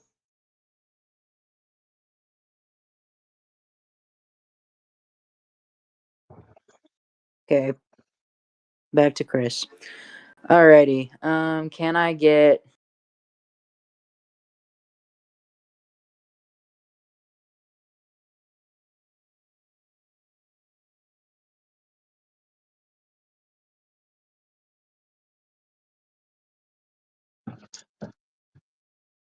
uh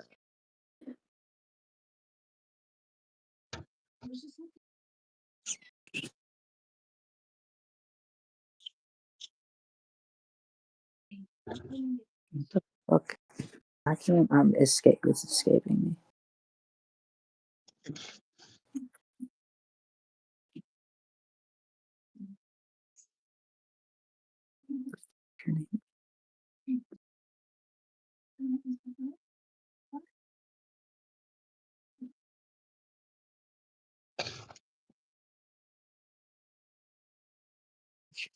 I'm just gonna throw one out. Can I get Jeff Goldblum? Yes. Okay.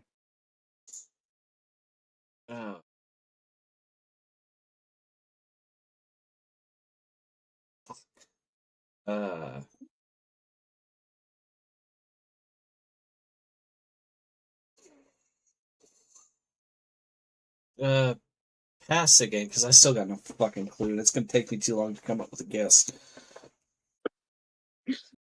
Fair. I'm still no ahead either. That helped me none. I don't know why I threw it out.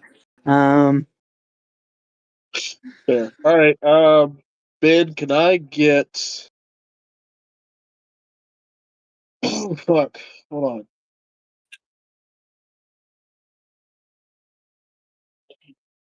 Actually, I like to guess again. Is it actors who can Okay. sing? No. Fuck. Okay. Would you like to throw out another guess though? Yeah. Let me think. Let me think real quick. Okay. You got one, John? While he thinks. I don't. Okay. Can I get Patrick Stewart?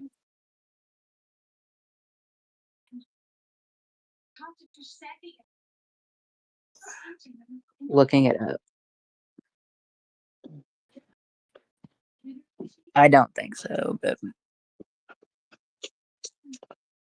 I didn't either, but I'm throwing shit out. Hoping it sticks.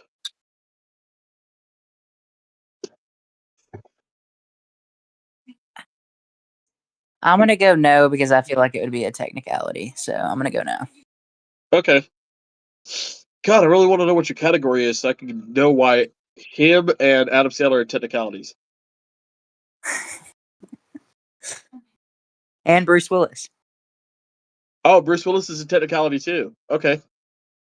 Yeah, but so yeah, because if I were doing animated movies, I would say yes. But I strictly said I'm not doing animated movies. Gotcha. Mm-hmm. So if that helps you, A little bit. A little bit. Not really. mm-hmm. Tell you the same thing. That's why I said no about Troy Baker. I'm not doing animated shit myself. Okay.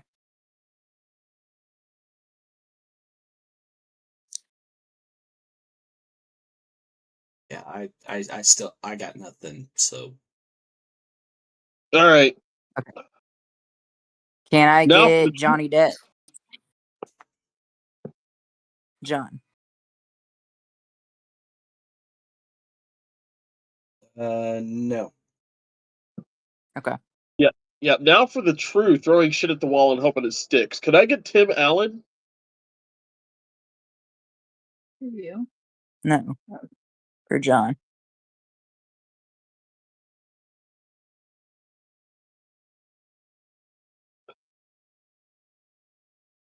No. Fuck. I'm gonna start waving the white flag at John. I swear to God.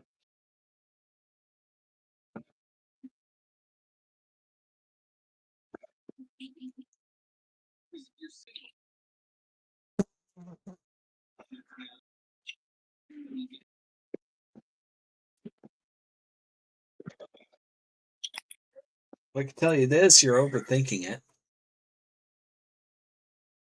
Well, I started overthinking it when it wasn't fucking Harry Potter.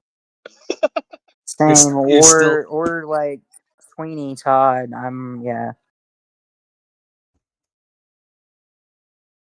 All right, what y'all got for me? not a goddamn thing. See, y'all are overthinking it as well. y'all are truly overthinking it as well. For mine.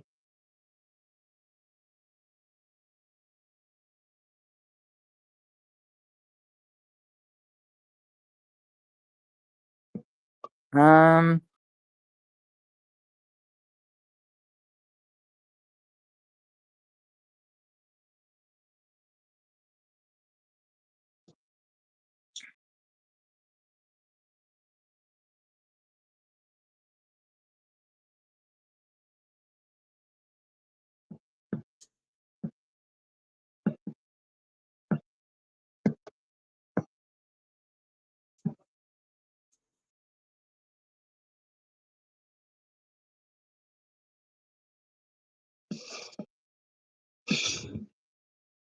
Hmm.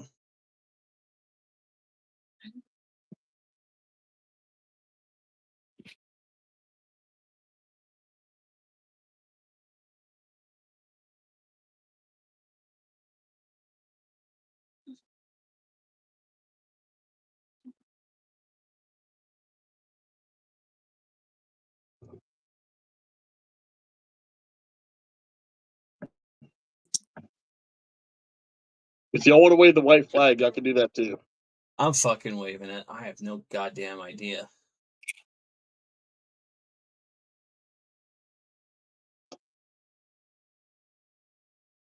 hold on. How easy? How Mildly. Not highly, but you will be. pissed off in the sense of fuck him, or pissed off in the sense of fuck me? Both.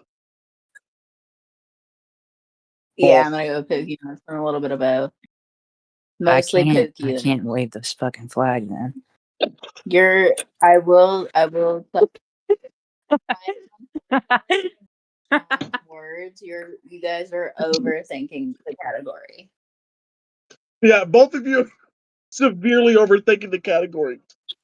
Very. Severely. You've almost hit it a few times. Your wording is just a little off. Okay, that's bullshit. Because I gave y'all off of wording last time. Sort of, mostly. Well, because you're focusing on certain projects when it's not around certain projects. But you guys are It's both hitting the right area. yeah. Okay, actors and actresses that have played superheroes. Close. I'll give it to you. It's celebrities who have played in live action comic book characters. Okay, Jesus yeah, because that's fucking the only reason I Christ. wasn't guessing that. Okay. Yeah. Yeah, no, because I would have guessed that a long fucking time ago. Yeah, it's Okay, specifically yeah. live action. Because like that's where Troy Baker doesn't count and where Kevin Conroy is a technicality and a hard technicality because while he's most notably known as the voice of Batman, in the Arrowverse, in the Crisis on Infinite Earths, he did appear as live action Batman or Bruce Wayne. Okay. Y'all are overthinking mine too, but Okay. Well, hold on. I think I've got one. okay. Is it live action vampires? No, No, fuck. Am I close no, though? not even remotely. Not even remotely. Because that's the only thing I could think of. Because, like,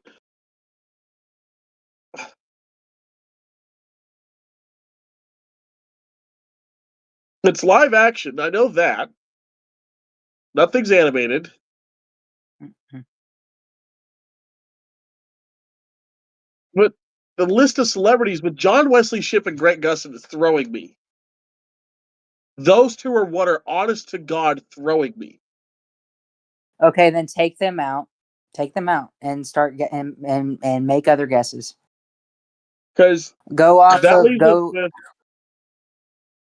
go off of Doug Bradley, Tony Todd.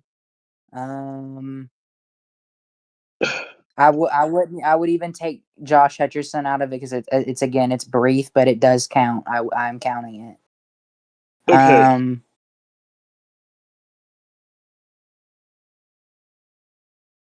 and Nicolas Cage. Honestly, I would say that too. Oh, fuck's sake. Okay, give me Robert England.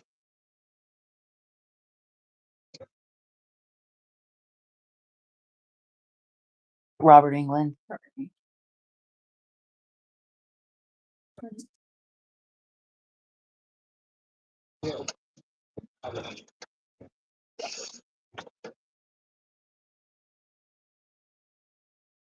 I honest to God wouldn't know if it, if he's not on this list. I don't know, and I'm ready to waive it, but I don't want to. I waived it last week on your ass.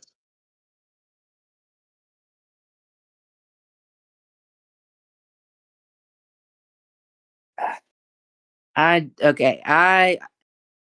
based off of that, I yes and no, because like yet Robert England himself, yes.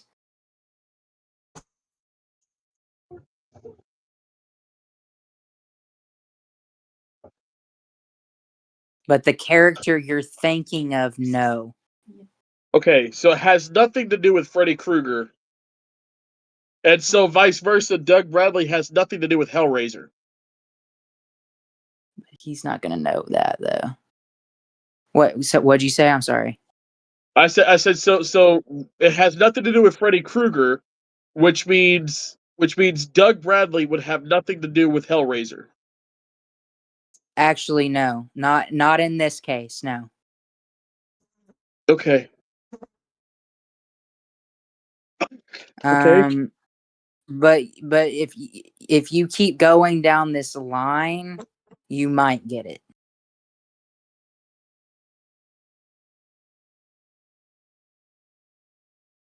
Robert England himself and Doug Bradley himself. So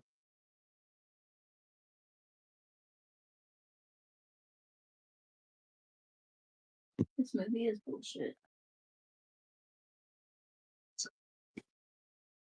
I need to get versed on some shit. I really do. Okay,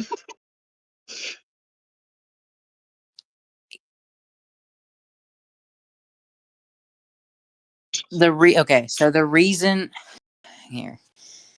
I said to take John Wesley Shipp and Grant Gustin out is because of the terminology of what they're wearing. It has to do with something they are wearing.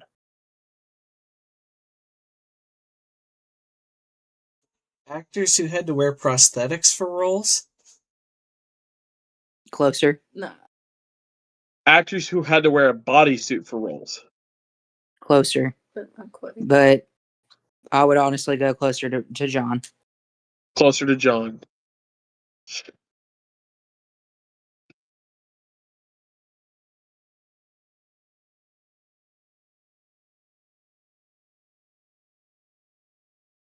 What other things do people wear in horror movies?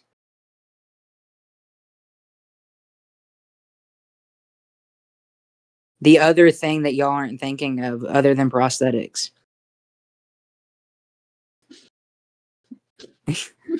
Makeup. I don't know, red? Because they're covered in blood? What it? I don't Okay. fucking know. You put it on. You. Jesus. Okay, I feel like at this point I should just charades this out. In Five Nights at Freddy, when you do not want an animatronic to come and get you, what would Josh Hutcherson put on his face to prevent that from happening? The fake Freddy head. It's a. Right. It's a Helmet. Mask. close. There Mask. you go. Jesus Christ. Jesus fucking Christ. Men in masks, guys. Okay, so Adam Sandler would have gotten it for Scuba Steve. He was a scuba mask. So Scuba Steve would have gotten it. I didn't know if he had an eye patch or if his bandana came around for dodgeball, so I had to look that one up. But that was gonna be Pirate Steve. So that's what I Yeah. thought about. Photos. Alexander Skarsgård does have a photo of him in a mask teasing his brother in a Pennywise mask, but that didn't count. Right, I think I Yeah. was meaning Willis to one. say Bill Skarsgård, but I was thinking Alexander for whatever reason. And Bill would have been a yes. And Bill would have been a Yeah, that's where I'm at. I was thinking of the wrong goddamn Skarsgård. This stupid motherfuckers. But yeah, it was specifically people in masks. So it could have been fucking Jim Carrey. It could have been Grinch. It could have been anyone. But Bruce Willis was because he was a raccoon and Over the Hedge. Yeah. So I was like, technically, yeah, he wears a mask. Ugh, fuck. Okay. John, how you say we're overthinking it? You're way overthinking it. Yeah, how overthinking?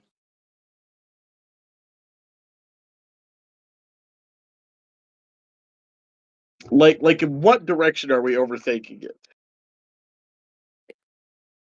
Am I overthinking it, or is Pookie overthinking it? You both are. Okay. In other words, is this a Star Trek question? No.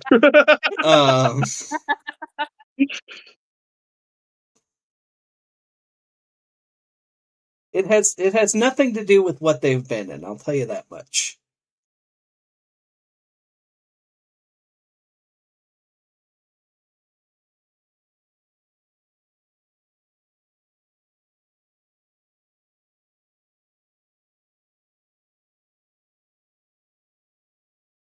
Okay, I'm gonna go back to throwing shit at the wall and hoping it sticks. Can I get Jim Carrey?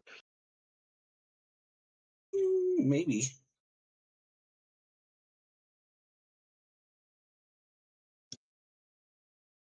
No.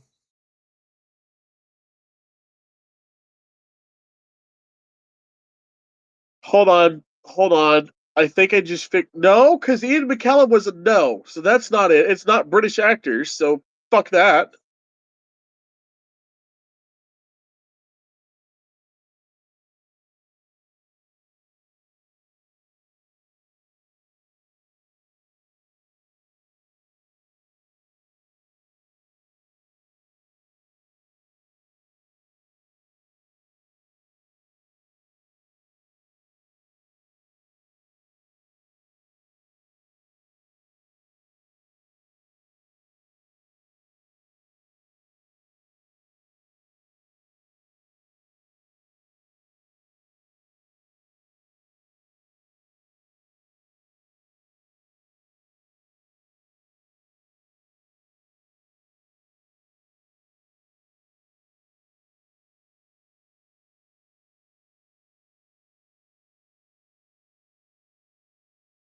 Can I get Pierce Brosnan?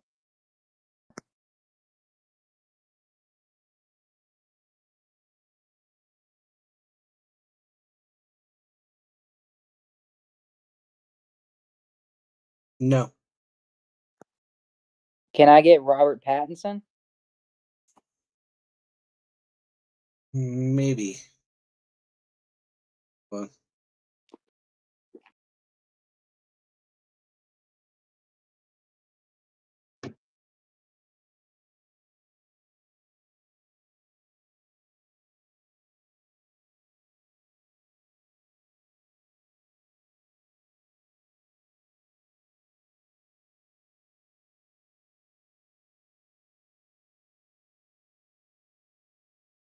I feel like Daniel Radcliffe would qualify for that, so never mind.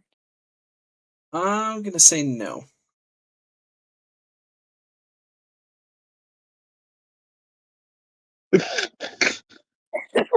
Sorry.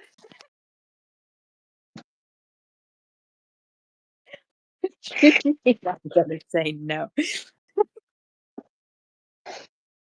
Yeah, no.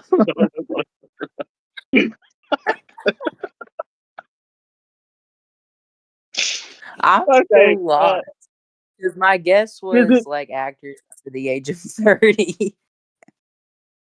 is it actors who were hated for roles? No.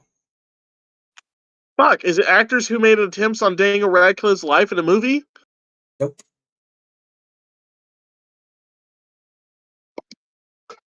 It's a lot more. Is it act? It's got nothing to do with their roles or anything. It has something to do Well, with the how only they. thing that links That's why I those went with two age. together, other than the roles, is a British fucking accent. And you said no to Ian McKellen, Pierce Brosnan, so fuck you, John. Do you wave the white flag? Yeah, because I was even going Tim Burton, and I can't get anything with Tim Burton either. Uh, I've gone age. I've gone musicals. We've gotten sci-fi. Uh,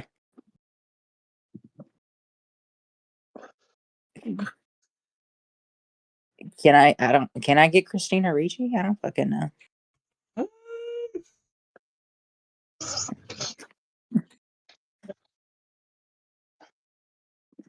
Yeah, I don't know at this point. Do you want to wave the flag? I don't know. Christina Ricci is a no. To answer that question, Chris, I'm waving it, fuck you. they all have blonde hair. Alan Rickman does not have blonde Yes, hair. he does. His natural hair color is like an ashy blonde. He's not wrong. He's famous for roles where he has black hair, but those were either like a wig or something. Son of a bitch. Son of a bitch. Son of a bitch, you're right. I hate you, John. I hate you. Natural hair was red. God damn, I've thrown you guys for a loop twice. You're thinking Alan Tudyk. We're talking Alan Rickman. Yes.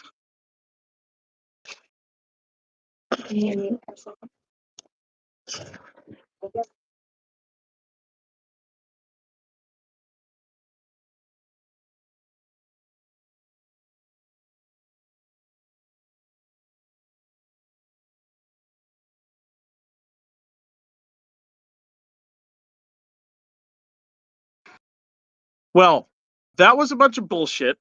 We got to come up with a different game because John's too good at this shit. And he's pissed me off. Means I'm the champion. Yeah. I Hey, am we can I'm go out of calling this for a game with me on a revote. high note. I'm calling for a revote on the public relations person on the city council. No. Join us next week though, as we come back with some more nerdy news for you guys. Hopefully, some more good shit, not a lot of bad shit. Because yeah, starting off this episode sucked ass. I mean, but we're not all gonna give you all the good stuff all the time. We got to tell you the bad stuff, or else how are you gonna know? I hope you guys have enjoyed the name tags over on the YouTube. If you haven't seen them, go to the fucking YouTube page. Okay, and we hope you're enjoying everything else you might see on the YouTube page. We hope you're checking out Two Captains One Pod, as well. For those of you wanting to get into Star Trek, those of you that love Star Trek, go check it out. It's on streaming platforms all across the fucking board. It's also on the YouTube page. Um, you hear me, John, and our buddy Carter just get constantly in trouble with HR as we dive into what Star Trek is among the series. Go check out Happy Ghost Review. Learn about movies. Do deeper dives. Learn how to be a great analyticist so that maybe you could be a critic too. With Happy Ghost Review, with Ben's blog posts. They are great. He is a phenomenal writer. Check it out, okay? with that, guys, this is your mayor, and I am signing off.